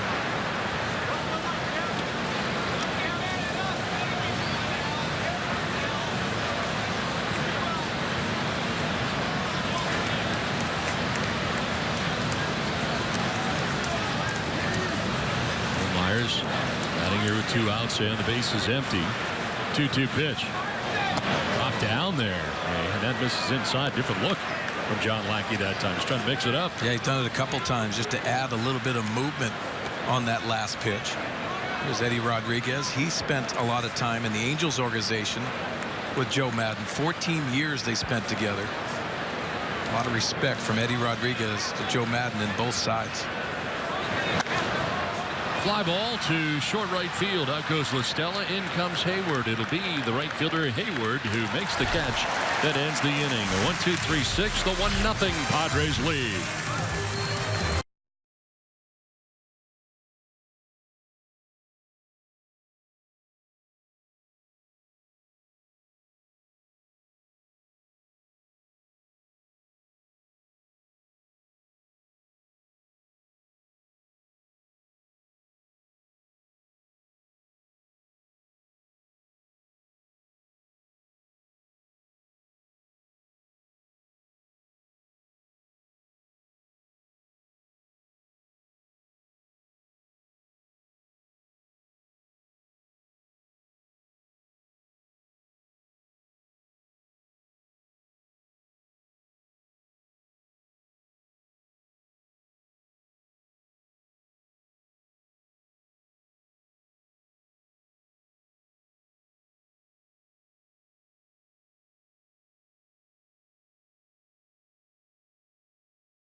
It's Padres baseball, brought to you by Sequan Casino. Sign up for the new Padres club card today. By Jack in the Box, taste the Baconlicious Sourdough Bacon Ranch Combo. And by Mercury Insurance, on a mission to save you money. Log on to mercuryinsurance.com today. On the foggy side here in this 3-game series against the Cubs in Chicago, on the cool side as well here at the ballpark. But the Padres have a 1-0 lead into the bottom of the 6th inning. Tough part of the order coming up here. 2, 3, and 4. Hayward, Bryant, and Rizzo. As Pomerantz has been very good through the first 5 innings. Has 9 strikeouts. 1 shy of his season high and career high. Hayward tonight has singled to left and struck out swinging.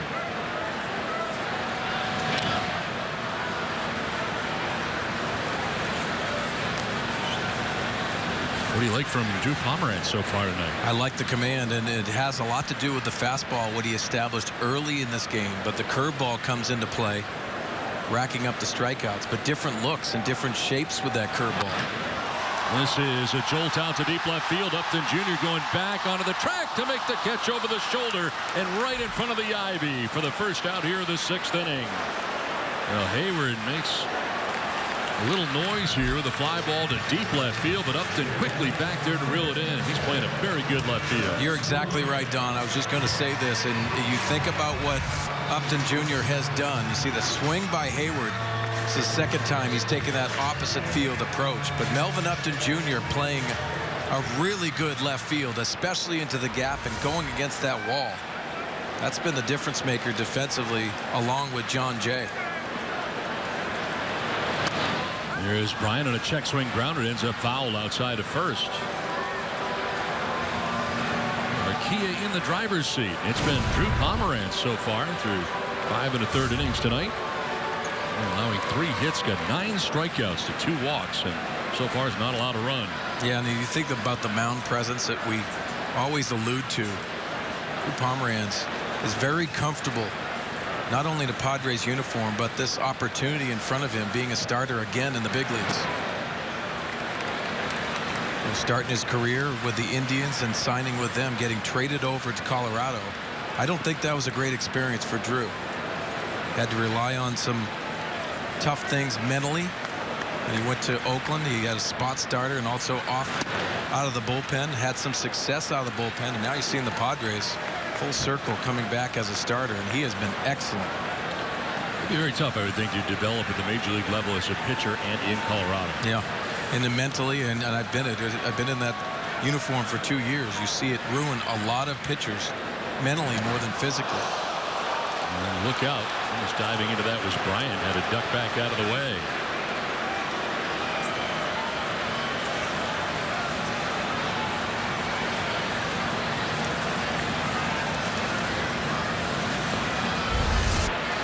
I see that fastball, and it's the cutting action. Chris Bryant just getting out of the way of that pitch.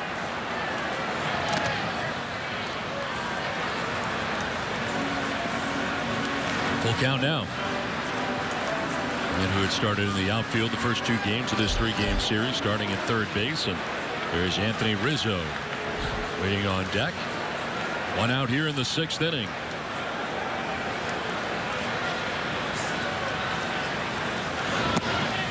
There is ball 4, a little bit low, and Bryant was able to hold off. So the 3rd walk allowed by Drew Pomeranz comes with 1 out here in the 6th inning. And that'll bring up Anthony Rizzo.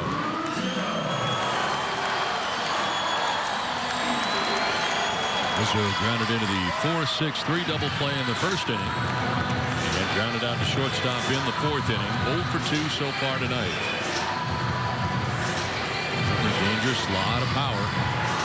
There is 10 home runs, 29 runs batted in already in the young season.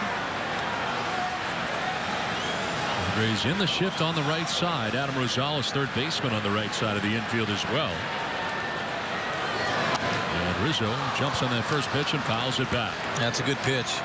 See the shift on the right side, but elevated fastball against Rizzo. Pitching above the barrel.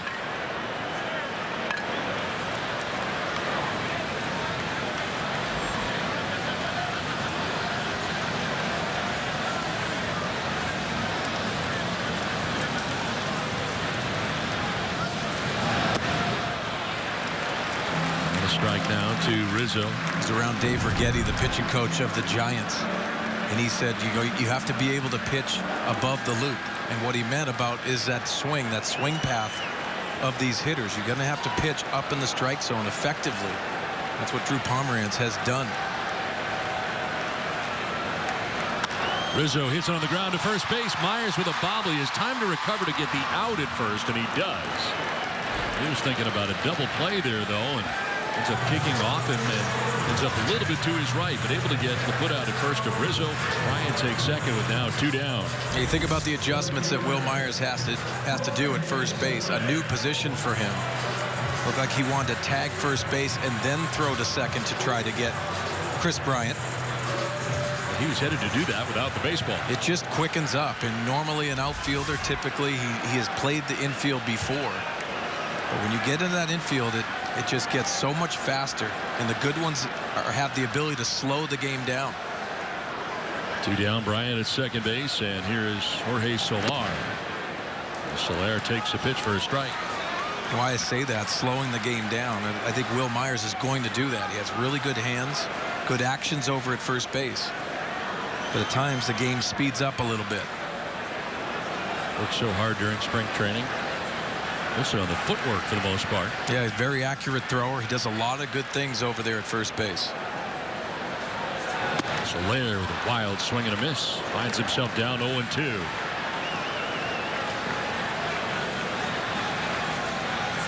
Striking out twice in the game. Both times looking. Good in the 2nd and again in the 4th inning. Kind of disputed the first one. Agreed with the 2nd one. Bouncing in, Bethancourt doing a good job sliding to his left to block that. Time down for the Cholula flamethrower. Well, we talked about the lake fish tacos. I'm not a big fan of that, but Drew Pomeranz for the flamethrower. 93, that's hot sauce. That's hot. He's pitched up at the strike zone with that hot sauce. Lake fish tacos, not a fan. No, not a fan. Thumbs down on the lake fish tacos.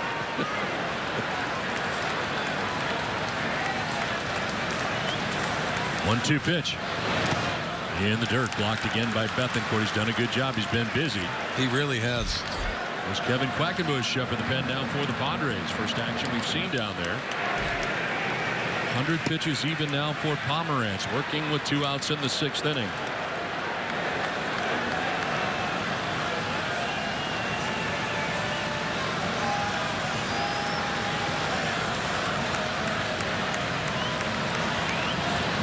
Soler strikes out. 3rd time Pomeranz has got him.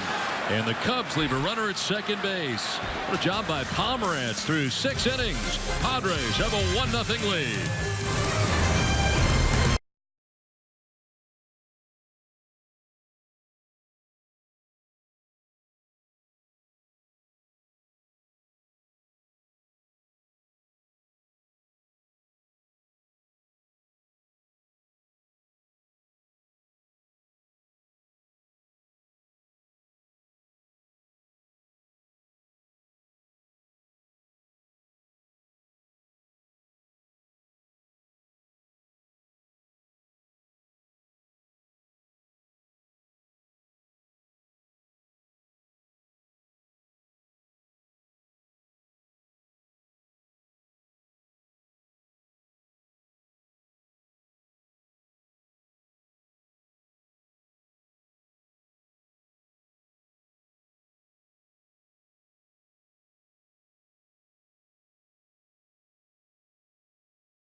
Max Scherzer against his old team, the Detroit Tigers, a 20K complete game, 3-2 Nationals win.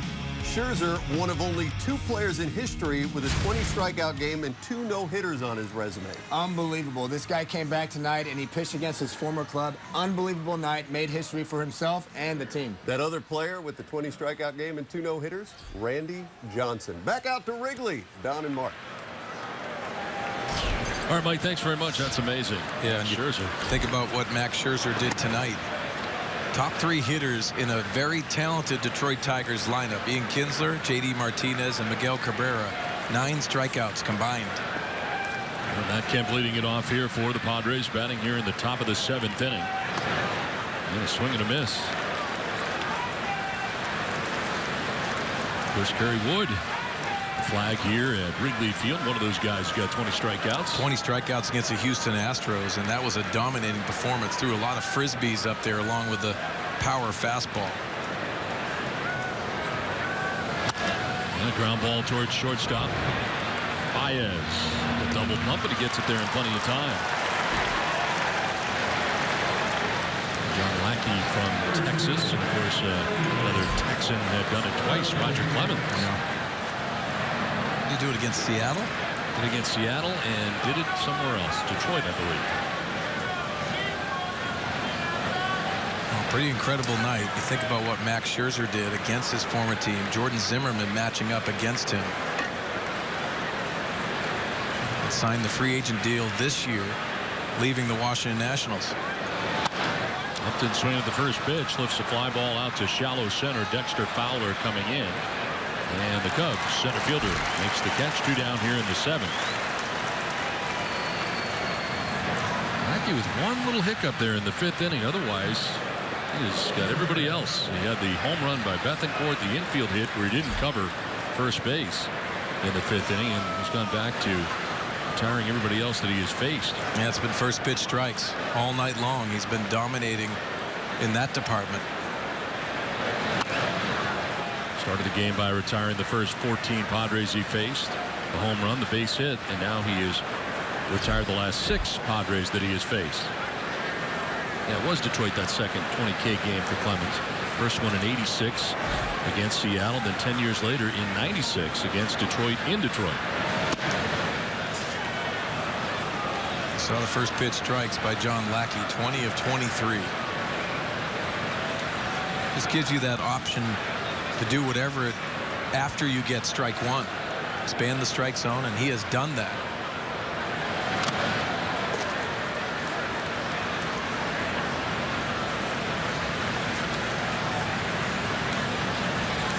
Ross is catcher, but also like having another coach. And he's gone back to that hockey mask.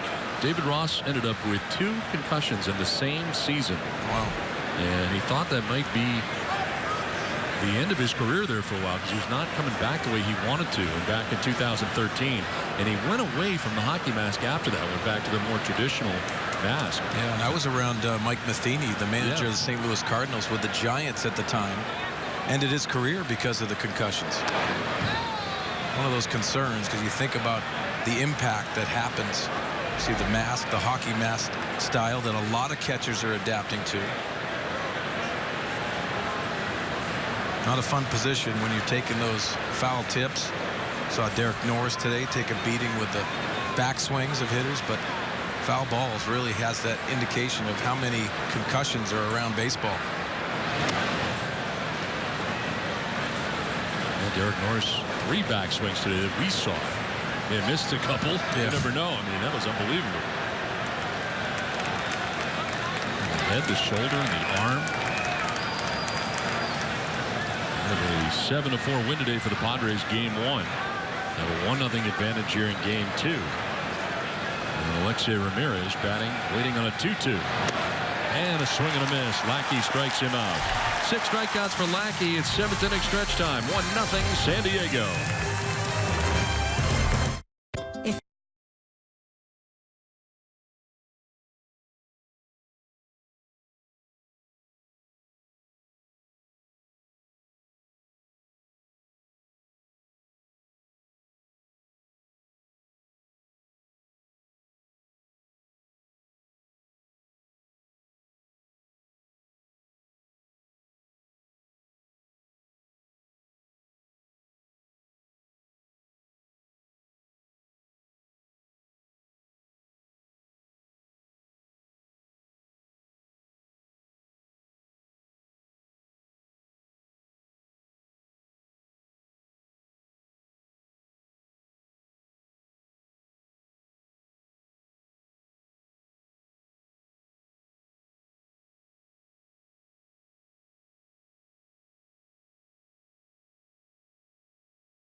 And impressive starts for both the starters tonight, but Pomerantz ties his season-high 10 strikeouts.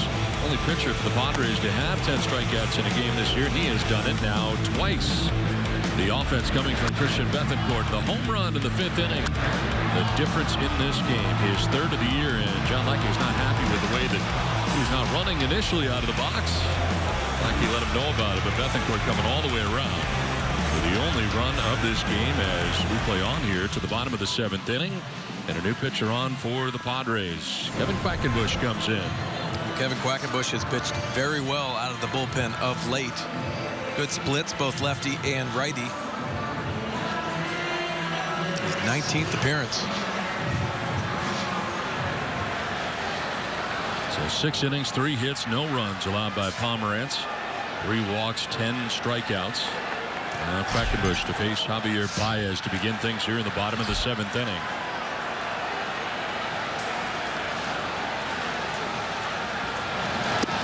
Baez will take strike 1. Well, Drew Pomerantz was excellent tonight. Obviously, the 10 strikeouts, 4 groundouts to go along with that. 101 pitches, 69 strikes.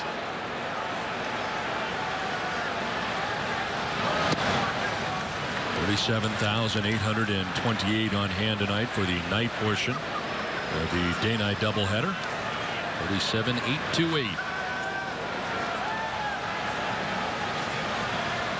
Quackenbush is 0-2 in the dirt outside, and Baez not chasing.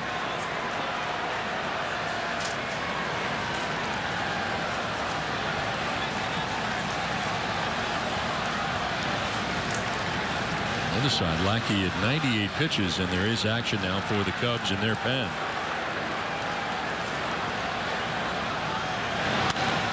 Fly ball, right field, down the line, and on the move is Kemp over towards the line. Kemp cannot make the catch, and he goes tumbling down hard right behind the bullpen mound. And the relievers will go check on Matt Kemp, who could not make the grab, and boy, you're running into tricky territory down there with the bullpen mounds, people, and everything else. And he took a real spill in there trying to make that catch. Well, all the good things we say about Wrigley Field, you can see down the line makes it very difficult for the outfielders, especially the corner outfielders. Oh, he almost hit his head on the phone. Yeah, and you see him looking down because you're so aware of where that mound is, but you're wondering what step is going to hit that mound. It was pretty close for being fair as well, but he collides into that mat that is against a brick wall, which really doesn't give at all. Very dangerous.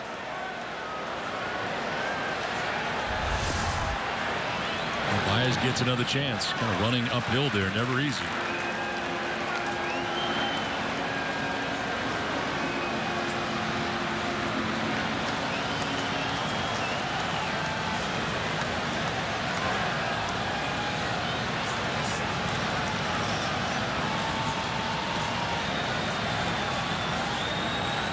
Two to Baez. Very close. He wanted it.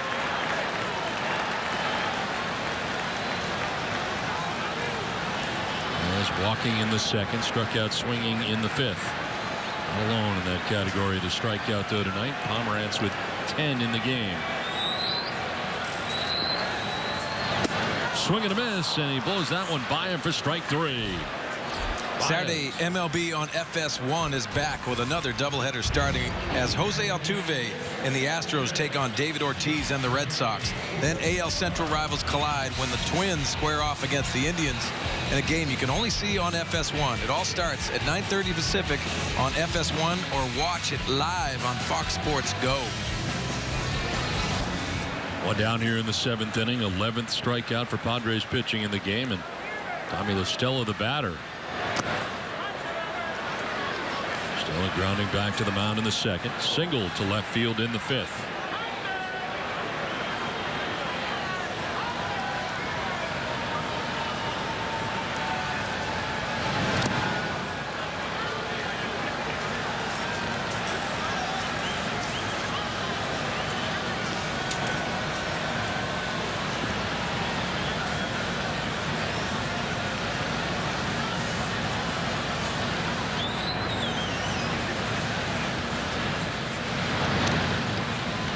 Strike called, even though Bethancourt didn't catch it. Kind of kicked off him, but a strike, and it's 1-2.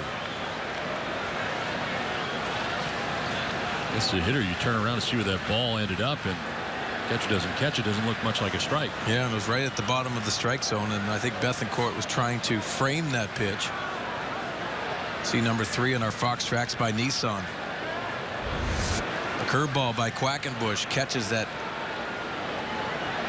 end of the zone, and you see Bethancourt not grabbing that, frustrated at himself. Stella fouling it back, still 1-2.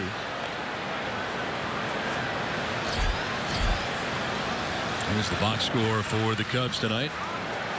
Just the 3 hits, Hayward, Bryant, and LaStella with those hits. See the Padres continuing to shift, even in between at bats, different pitches. Especially with the 2 strikes, you'll see them shift, give different looks. Been very successful with the shift. 3 on each side, on the right side.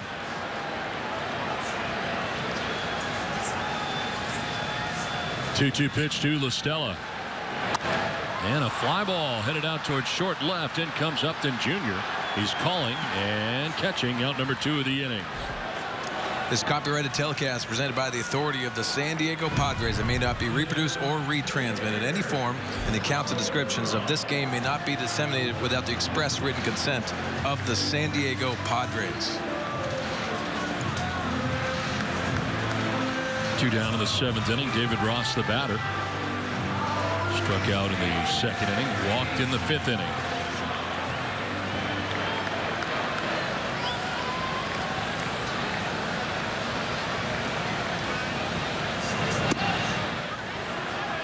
Well, coming out on deck here to pinch hit in the pitcher spot is Ben Zobrist.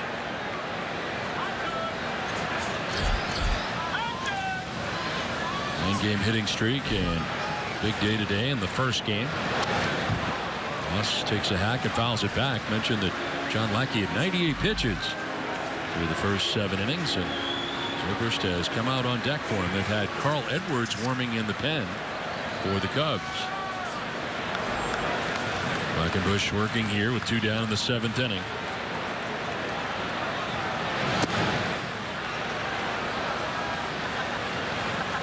You know, something that's surprising as we see Carl Edwards Jr.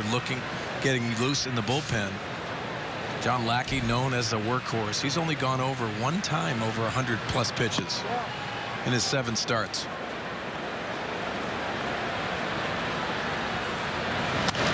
Ross hits a fly ball to shallow center. Up goes Perella. In comes Jay. John Jay calls off Perella and makes the catch. We are headed for inning number 8. Padres on top 1-0.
The Padres trying to hold a 1-0 lead. Game 1 of this series, Clay, in the top half of the doubleheader. Everybody was working, Buckner, Maurer, and Rodney. Yeah, they came in doing 4 innings work and only giving up 2 hits with no runs. And you've got to believe that manager Andy Green is looking for the bullpen to do the same. Wait to see how it shakes out. We'll break down the ball game when we see you on the post-game show. Also, Don Orsillo, we're looking forward to your interview with Theo Epstein, the president of baseball operations for the Cubs. We'll have that. Plus, you're going to hear from Andy Green. All that and more coming up after the final out. Now back out to Wrigley.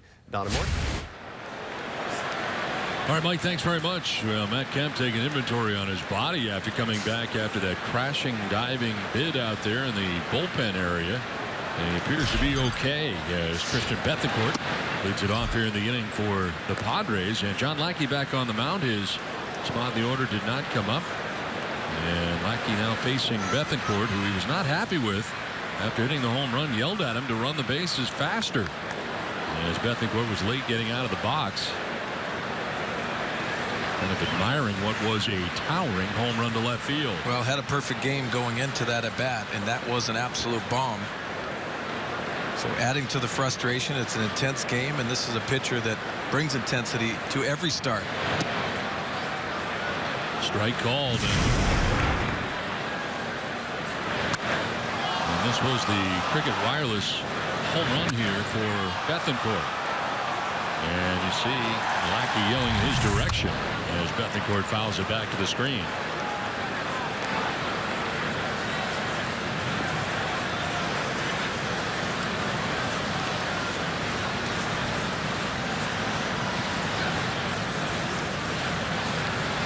One-two pitch.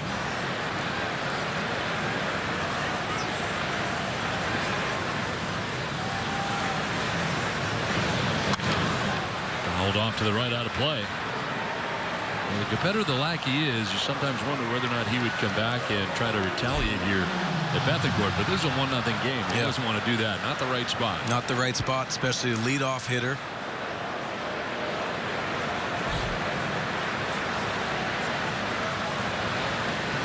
He tries to stay away again.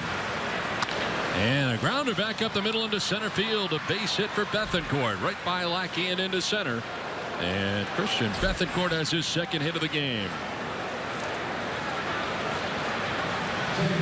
Well, both sides of the baseball for Christian Bethancourt tonight. Very comfortable behind the plate, but also swinging. We alluded to the home run he hit, but then working up the middle of the field. Taking some aggressive swings off John Lackey.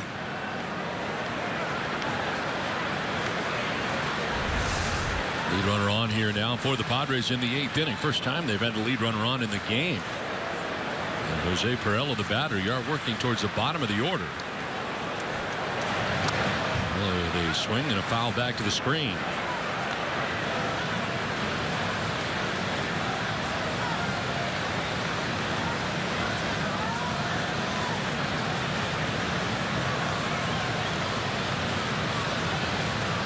Grounded to short, reached on the infield hit against Lackey. Now he squares and drops it down the third baseline. Bryant charging in, will go to first base, and the throw just in time. That was a bang play, and Perella thought he beat it out.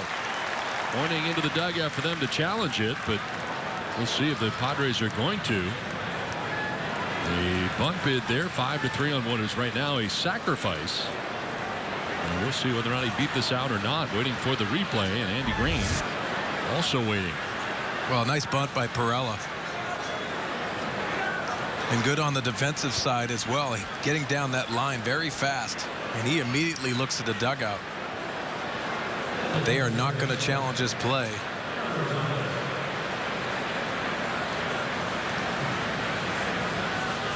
Man, he is out.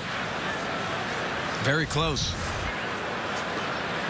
So Bethancourt in scoring position at second base. One down. Adam Rosales, the batter. Padres trying to obtain some insurance here in the 8th inning. Well, I like that by Perella, thinking about just adding on a run, bunting on his own. That wasn't a sacrifice bunt.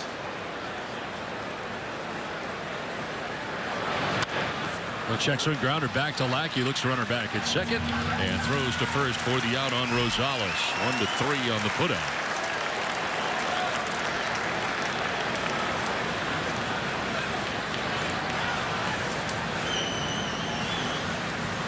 We mentioned that Max Scherzer with the 20 strikeouts, and Kerry Wood tweeting at him tonight.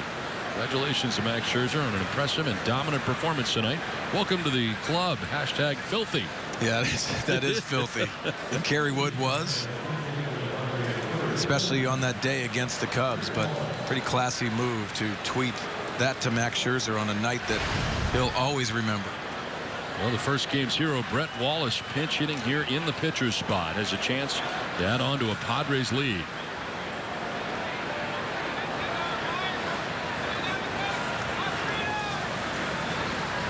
Bethancourt at second base with 2 down here in the 8th inning. Wallace hit a 3-run home run in the 7th inning of Game 1. For Wallace, his second home run of the year. And the Padres jumped out on top at this point 6-4. They would add another run and win the first game 7-4.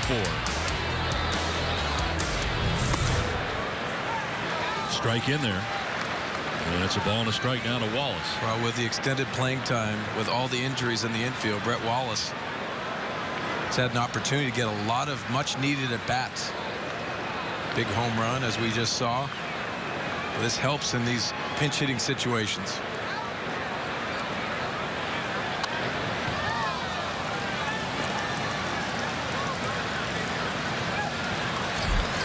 Right hand.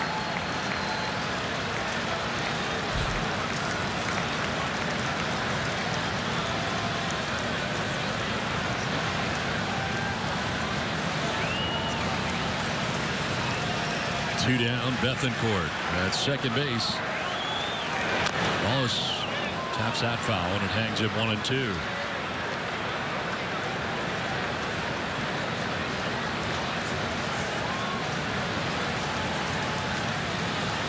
11 for John Lackey here with 2 down in the 8th inning. Trying to get through the 8th. Pitcher spot scheduled to lead it off in the bottom of the 8th inning. His 111 pitches matches his season high for the second time in his 7 starts. This will be 112 and a new season high. And Wallace went around. Joe West, the home plate umpire, rings him up. Padres lead. Bethancourt at second base. 1-0 Padres.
A cool night tonight in Chicago as the fog has rolled its way in here to Wrigley Field, and rolling in is Brad Hand, third arm used tonight for Andy Green.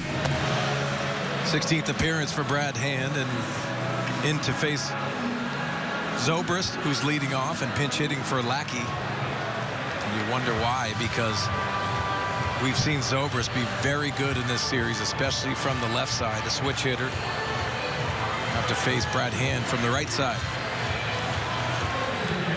You see all the fog and the mist here at Wrigley Field in Chicago as we play here into the last half of the 8th inning. Zobrist pinch hitting here in the last of the 8th to get it started.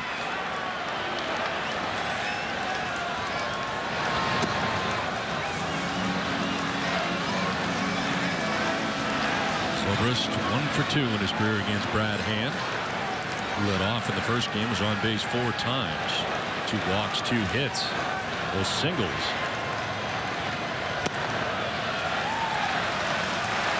Nine-game hitting streak. And ahead here 2-0.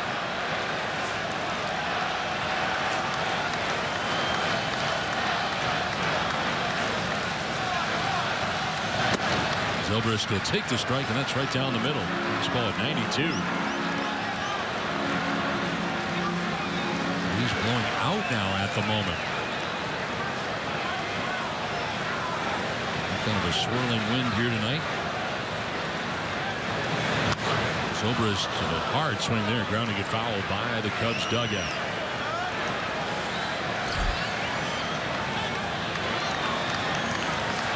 Padres will be heading to Milwaukee after the ball game. James Shields and Jimmy Nelson working tomorrow night's game, game 1 of a 4-game series between the Padres and the Milwaukee Brewers.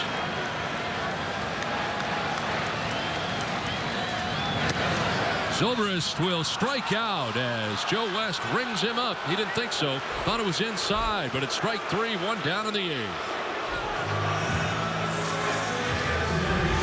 Yeah, you see the breaking ball by Brad Hand. 2-2 pitch. And he lets Joe West know his displeasure. Good breaking ball by Brad Hand.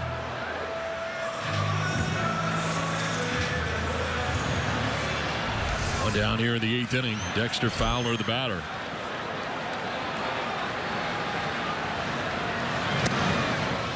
Fowler takes strike 1. He has struck out twice, both times swinging. Lined out to center field.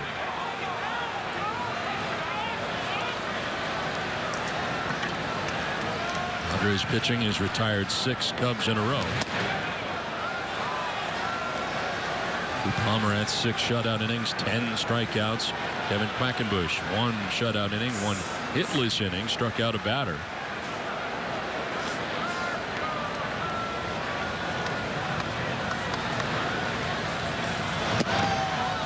Jumping back out of the way of the pitch down by his shoe tops. So 12 strikeouts for Padres pitching tonight in the game.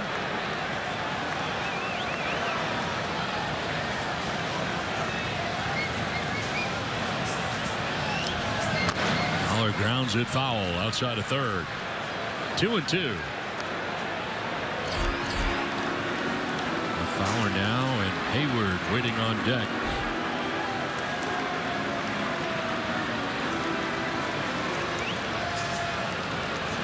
Remember that Fernando Rodney saved game 1. I wonder about his availability for game 2. Yeah, that's the big what if. Who's available? Who's going to close out the game if you get that opportunity? There's strikeout number 2 for Brad Hand. Back-to-back Ks here in the 8th. 13 strikeouts now for Padres pitching. You see Brad Hand getting into that strikeout situation and back-to-back strikeouts via the curveball. 2 down. It brings up Jason Hayward. A lot of fog out there right now by the light towers. Moving in here to Wrigley Field. And 2 outs in the 8th inning. Jason Hayward 2 for 6 in his career against Hand. Both singles.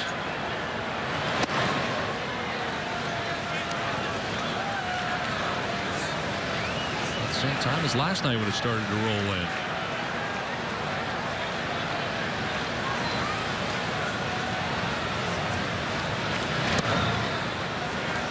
This pitch, but outside or inside rather. And it's now 2-0 to Hayward.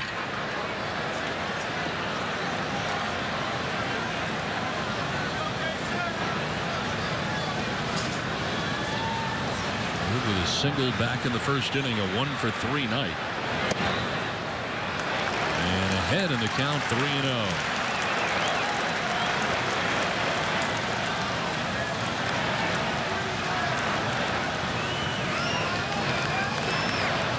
Wouldn't be surprised if Hayward had the green light here at 3-0.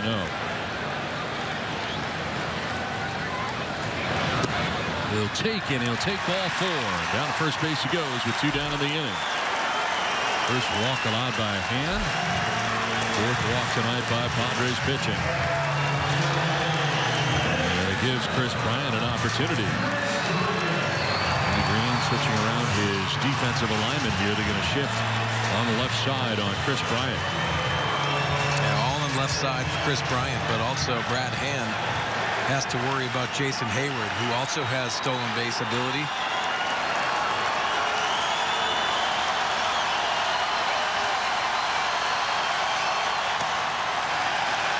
Fastball up and away for ball 1. Now coming to their feet, 37,828. Yeah, that's a good meeting. Alexei Ramirez takes initiative to go in there. Christian Bethancourt comes in, just a settling Brad Hand in a situation where he's really got to make a big pitch. 5 straight balls thrown by Hand.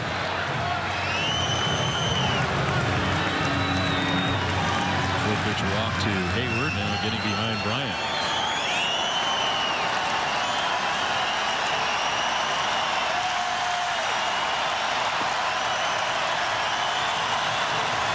The 1-0.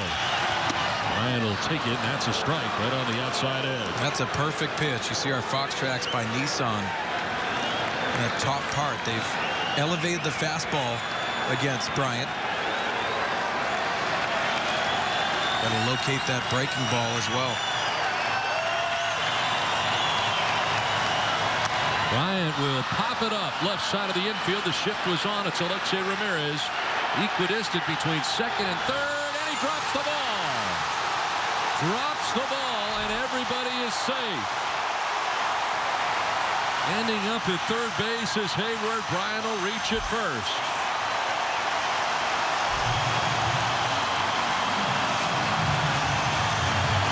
Well, uncharacteristic for Alexei Ramirez, but you see Jason Hayward going around, and I think he disrupts Ramirez here just a little bit. That concentration level right off the heel of the glove. You don't expect that from the veteran shortstop in a big situation.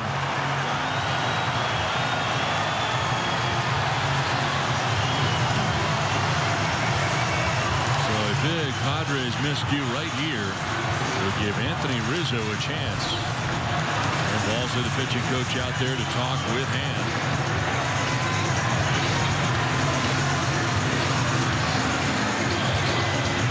E6, and runners are at the corners with 2 down. It looked like Hand was out of the inning, but instead it's now first and third in the infield in here at the moment on the left side. Now they'll back it up a little bit.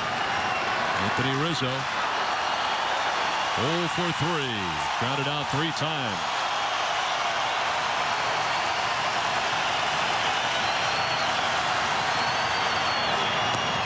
Ball 1.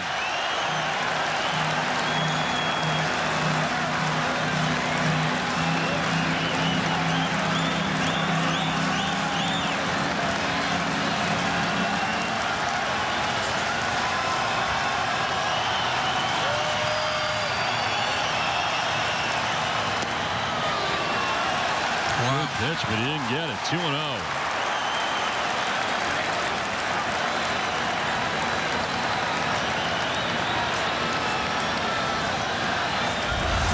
Well, this is a perfect pitch right in the bottom of the strike zone.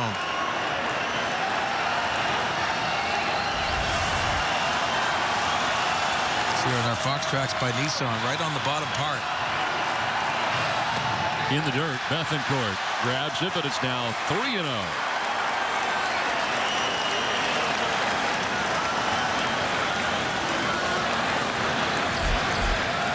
Deck, Jorge Soler.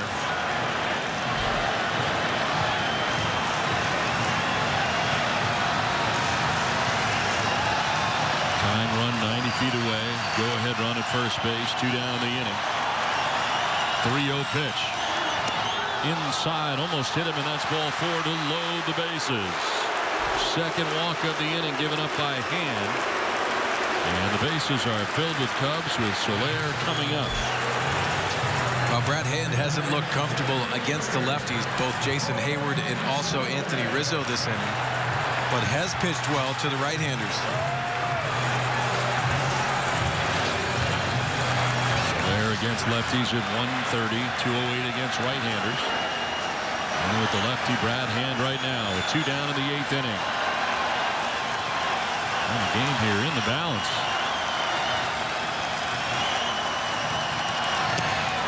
Ball 1, and Bethencourt doing a nice move to his left there to grab that.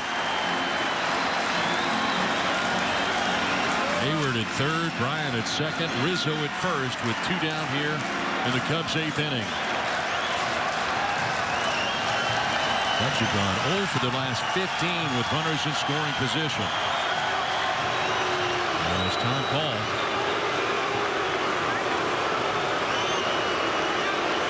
Bethencourt going to work here on his shin guard.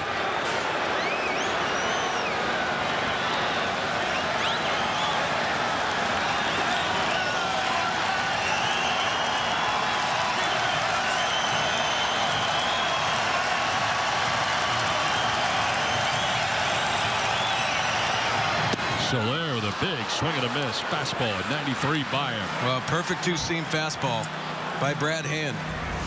He drops down just a little bit with that arm angle and gets some movement at the bottom of the zone.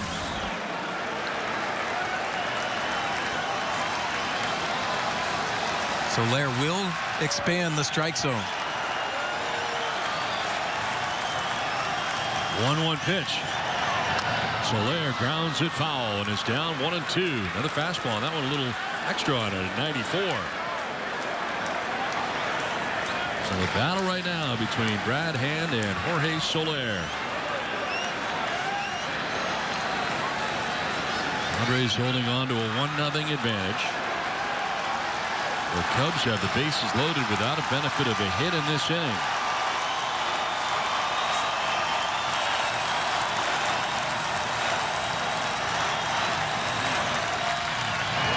Soler will take a pitch inside. Evens at 2-2.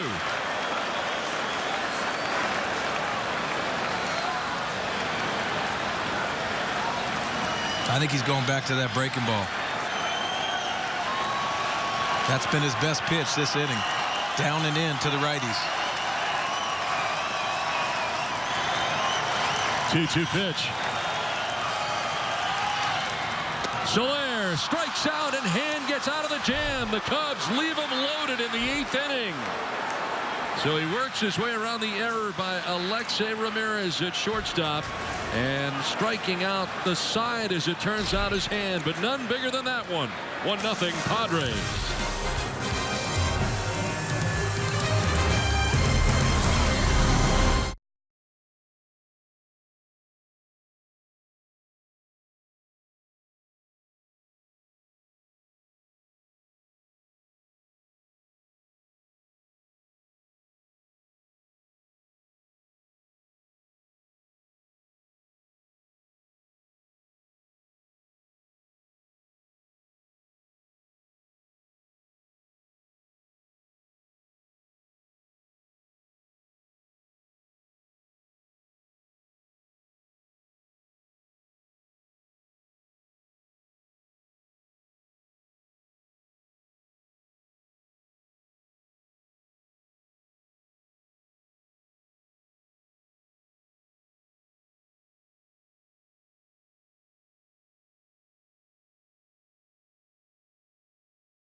Plays of the game and the strikeouts of the inning for Hand, and he had 3 of them as it turned out. I got a gift from Ben Zobrist with that curveball, but that was the wipeout pitch, and he picked up the veteran shortstop with a big strikeout of Jorge Soler. Nice job, Brad Hand. especially against the right-handed hitters. And Travis Wood comes into the game now. New pitcher in for the Cubs here to pitch the top of the 9th inning.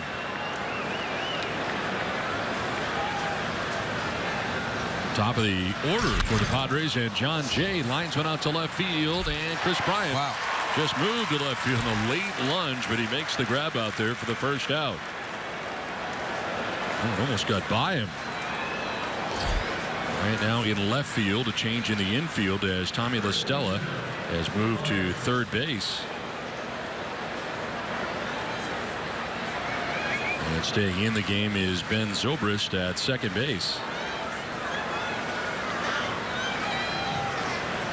And here comes Joe Madden. So Travis Wood able to get the first out of the 9th inning, get John Jay. And Madden is going to make a change here. 1 and done for Travis Wood. We'll step aside, pitching change from Wrigley Field. 1-0 Padres.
Two Pomeranz outstanding in this ball game tonight are Carl's Jr. star of the game. 6 shutout innings, 10 strikeouts, equaling his season and career high in strikeouts. Yeah, looked very comfortable tonight and dominating performance both with the fastball and also the breaking ball that came into play.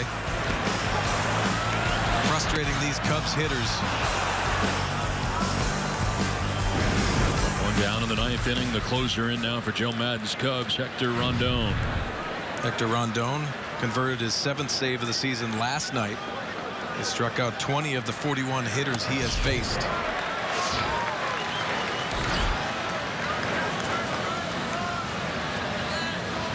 Well, the new defensive alignment now. Zobrist staying in the game at second. Bryant moving from third to left, and Tommy La Stella moving from second base to third.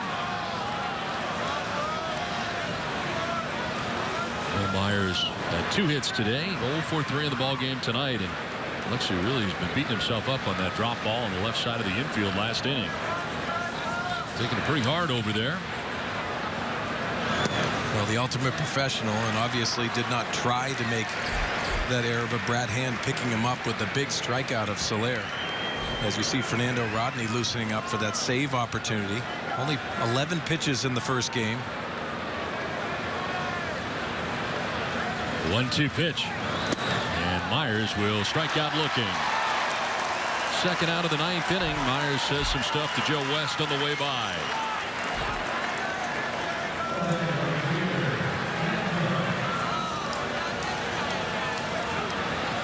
So 2 down, and it'll bring up Matt Kemp. Kemp has flied out to center field twice and grounded out to shortstop. 0 for 3.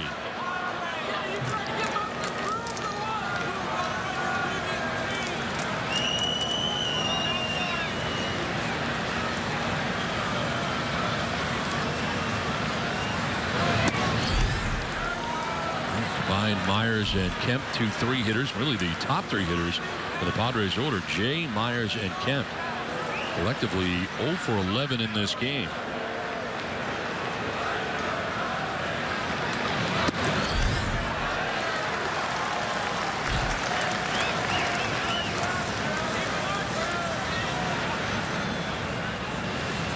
Bethencourt batting out of the 6th spot. Game's only run, his home run back in the 5th inning. With a swing and a miss. And the count 1-2. Well, your big guns aren't going to always produce. You have to have production at the end of the order. And Christian Bethencourt had this swing of the night. You get pitching like this. These are games you have to win. Kemp hits it on the ground to the backhand for Rizzo. He'll flip to first base, and covering at the bag is Rondon to end the inning.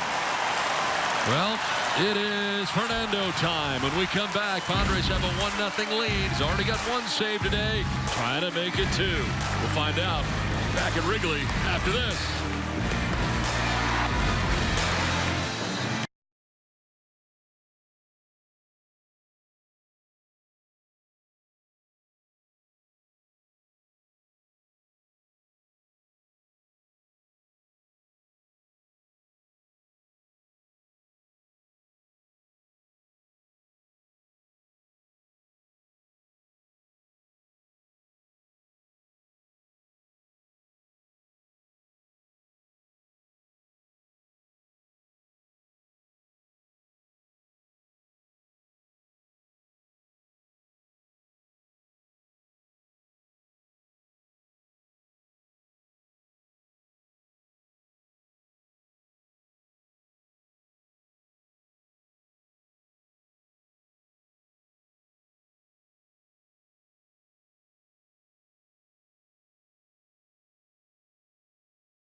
Fernando Rodney into the game here for the Padres.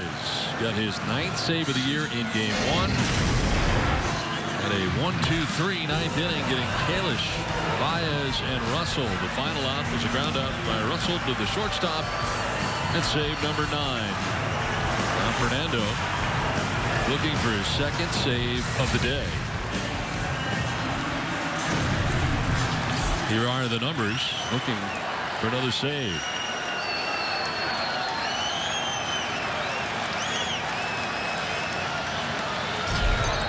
Baez leading it off and taking a pitch low and inside. Travis Jankowski taking over in right field. Defensive purposes, Kemp comes out of the game. He's the final out of the top of the 9th inning. Javier Baez will take the strike. Fastball at 94. And continuing to look good with that fastball command. See our last 3 outings for Fernando Rodney. Dominating performances.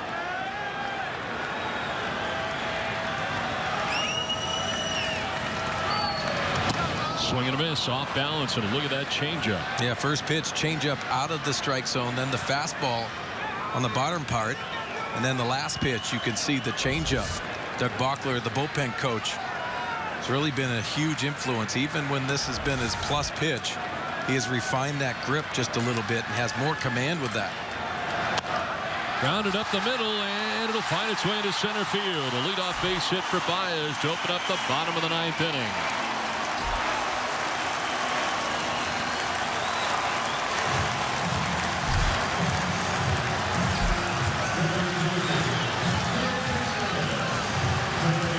So lead runner on here for the Cubs in the bottom of the 9th. Brings up Tommy La Stella. Well, Baez two-strike hitting and perfect placement right over the second base bag. And the location of the changeup.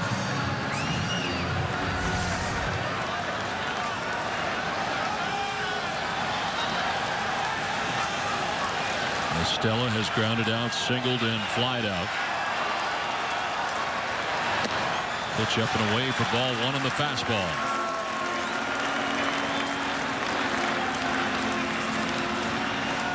1-for-1 on his career against Fernando Rodney. Here's Doug Buckler, the bullpen coach for the Padres in his first year as a coach in the Padre organization.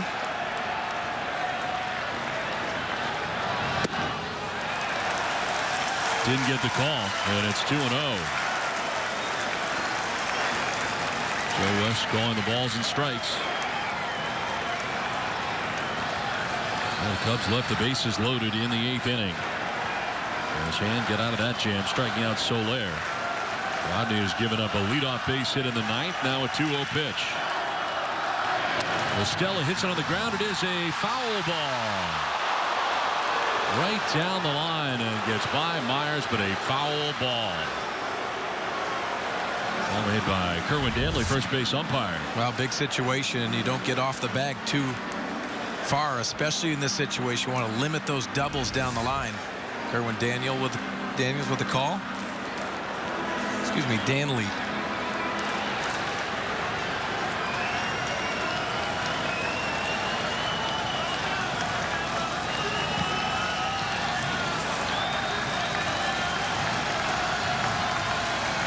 One pitch. Estella grounds it to third base. Rosales from his knees to second for one. That's all they'll get. They get the lead runner, though, on a nice play by Rosales. The diving, sprawling play because he was already in on the grass. And from his knees, throws to second base to get the force out. Well, we saw Brett Wallace in the first game make a fabulous play at third base. Rosales returns the favor.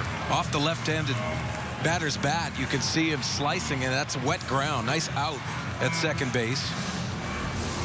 Like the decision by Perella as well, not uncorking that throw down to first. One out runner at first. Ryan Kalish going to pinch hit. 2 for 6 this season so far as Kalish in the first game faced Rodney and grounded out to first base. He pinch hit as well in game 1. There is strike one.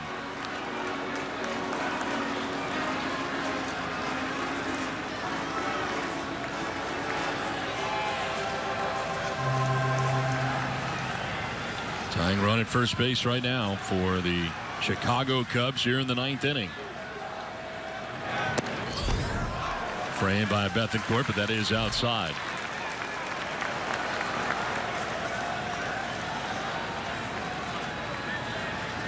Padres holding on to a 1-0 advantage. Fernando Rodney trying to shut the door here on the Cubs. Hand them their first series loss of the year. Go to first base and back to the bag is LaStella.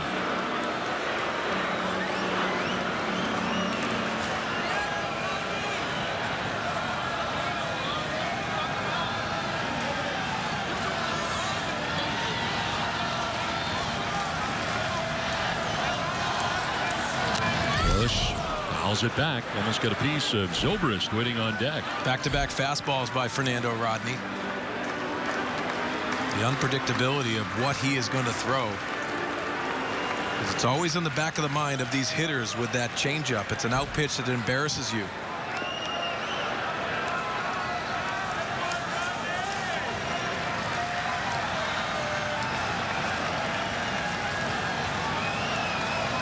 One-two pitch coming to Kalish.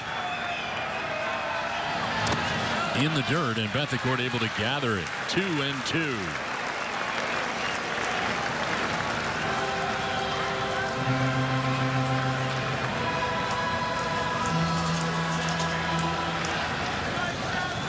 Will Myers holding on. Tommy LaStella at first base. One out here in the 9th.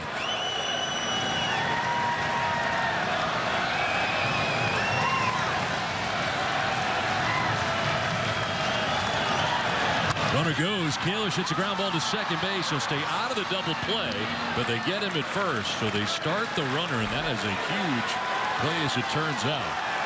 As Kalish is retired 4-3, but the tying run now into scoring position with 2 down. And you got Ben Zobrist coming up. Zobrist riding a 9-game hitting streak. Had 2 hits in the first game earlier today. No luck against Rodney, 0 for 11.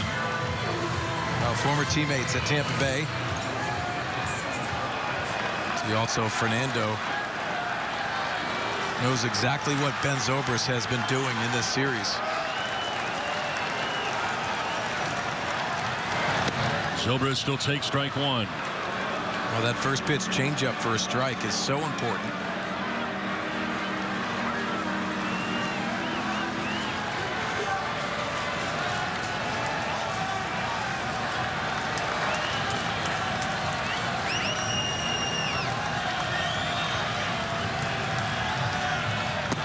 Outside, 1-1. 96 went back to the fastball.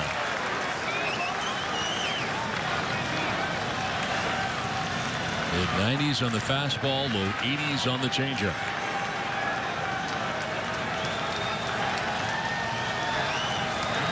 Stella with a walking lead at second base.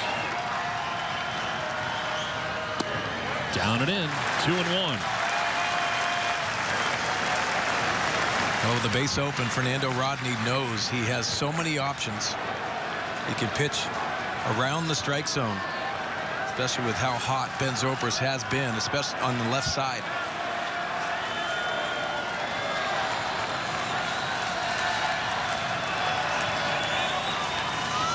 Inside, and Bethancourt again makes a great play on the backhand.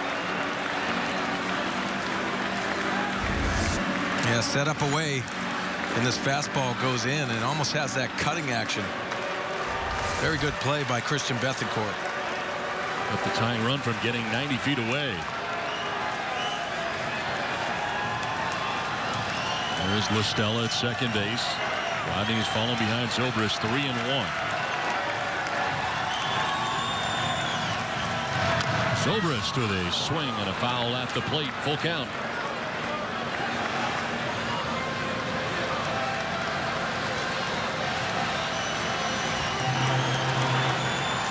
To the count. 2 down here in the bottom of the 9th inning.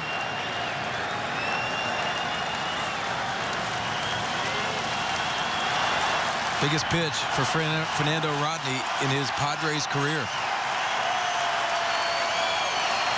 He will back off. Let's see the signs again.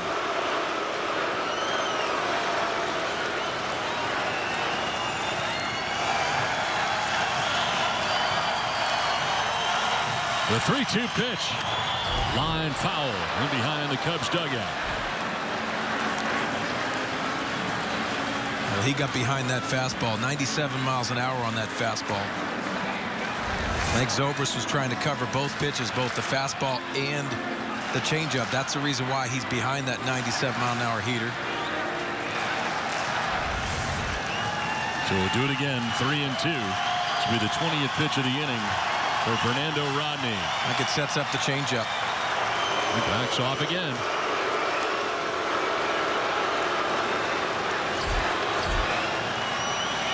Eleven pitches in the first game. Trying to pick up his second save of the day. On the ground, back to Rodney, knocks it down, flips underhanded, and the Padres win. San Diego comes into Chicago, takes 2 out of 3, and the Chicago Cubs have lost their first series of the year. It's the Padres who get it done, and Fernando Rodney saves both games today of a day-night doubleheader. Again, you see the location of the pitch down in the strike zone, and a big, huge save for Fernando Rodney. Shoot that arrow. See the reaction on the bench. Outstanding series win for the Padres. Tremendous win for the Padres. Great series as we send it to Mike Pomerantz. Don, thanks very much. You like apples? How about them apples? When we see in a post-game show, Drew Pomeranz, a hero of the night as well. We'll break him down and hear from Theo Epstein in a moment.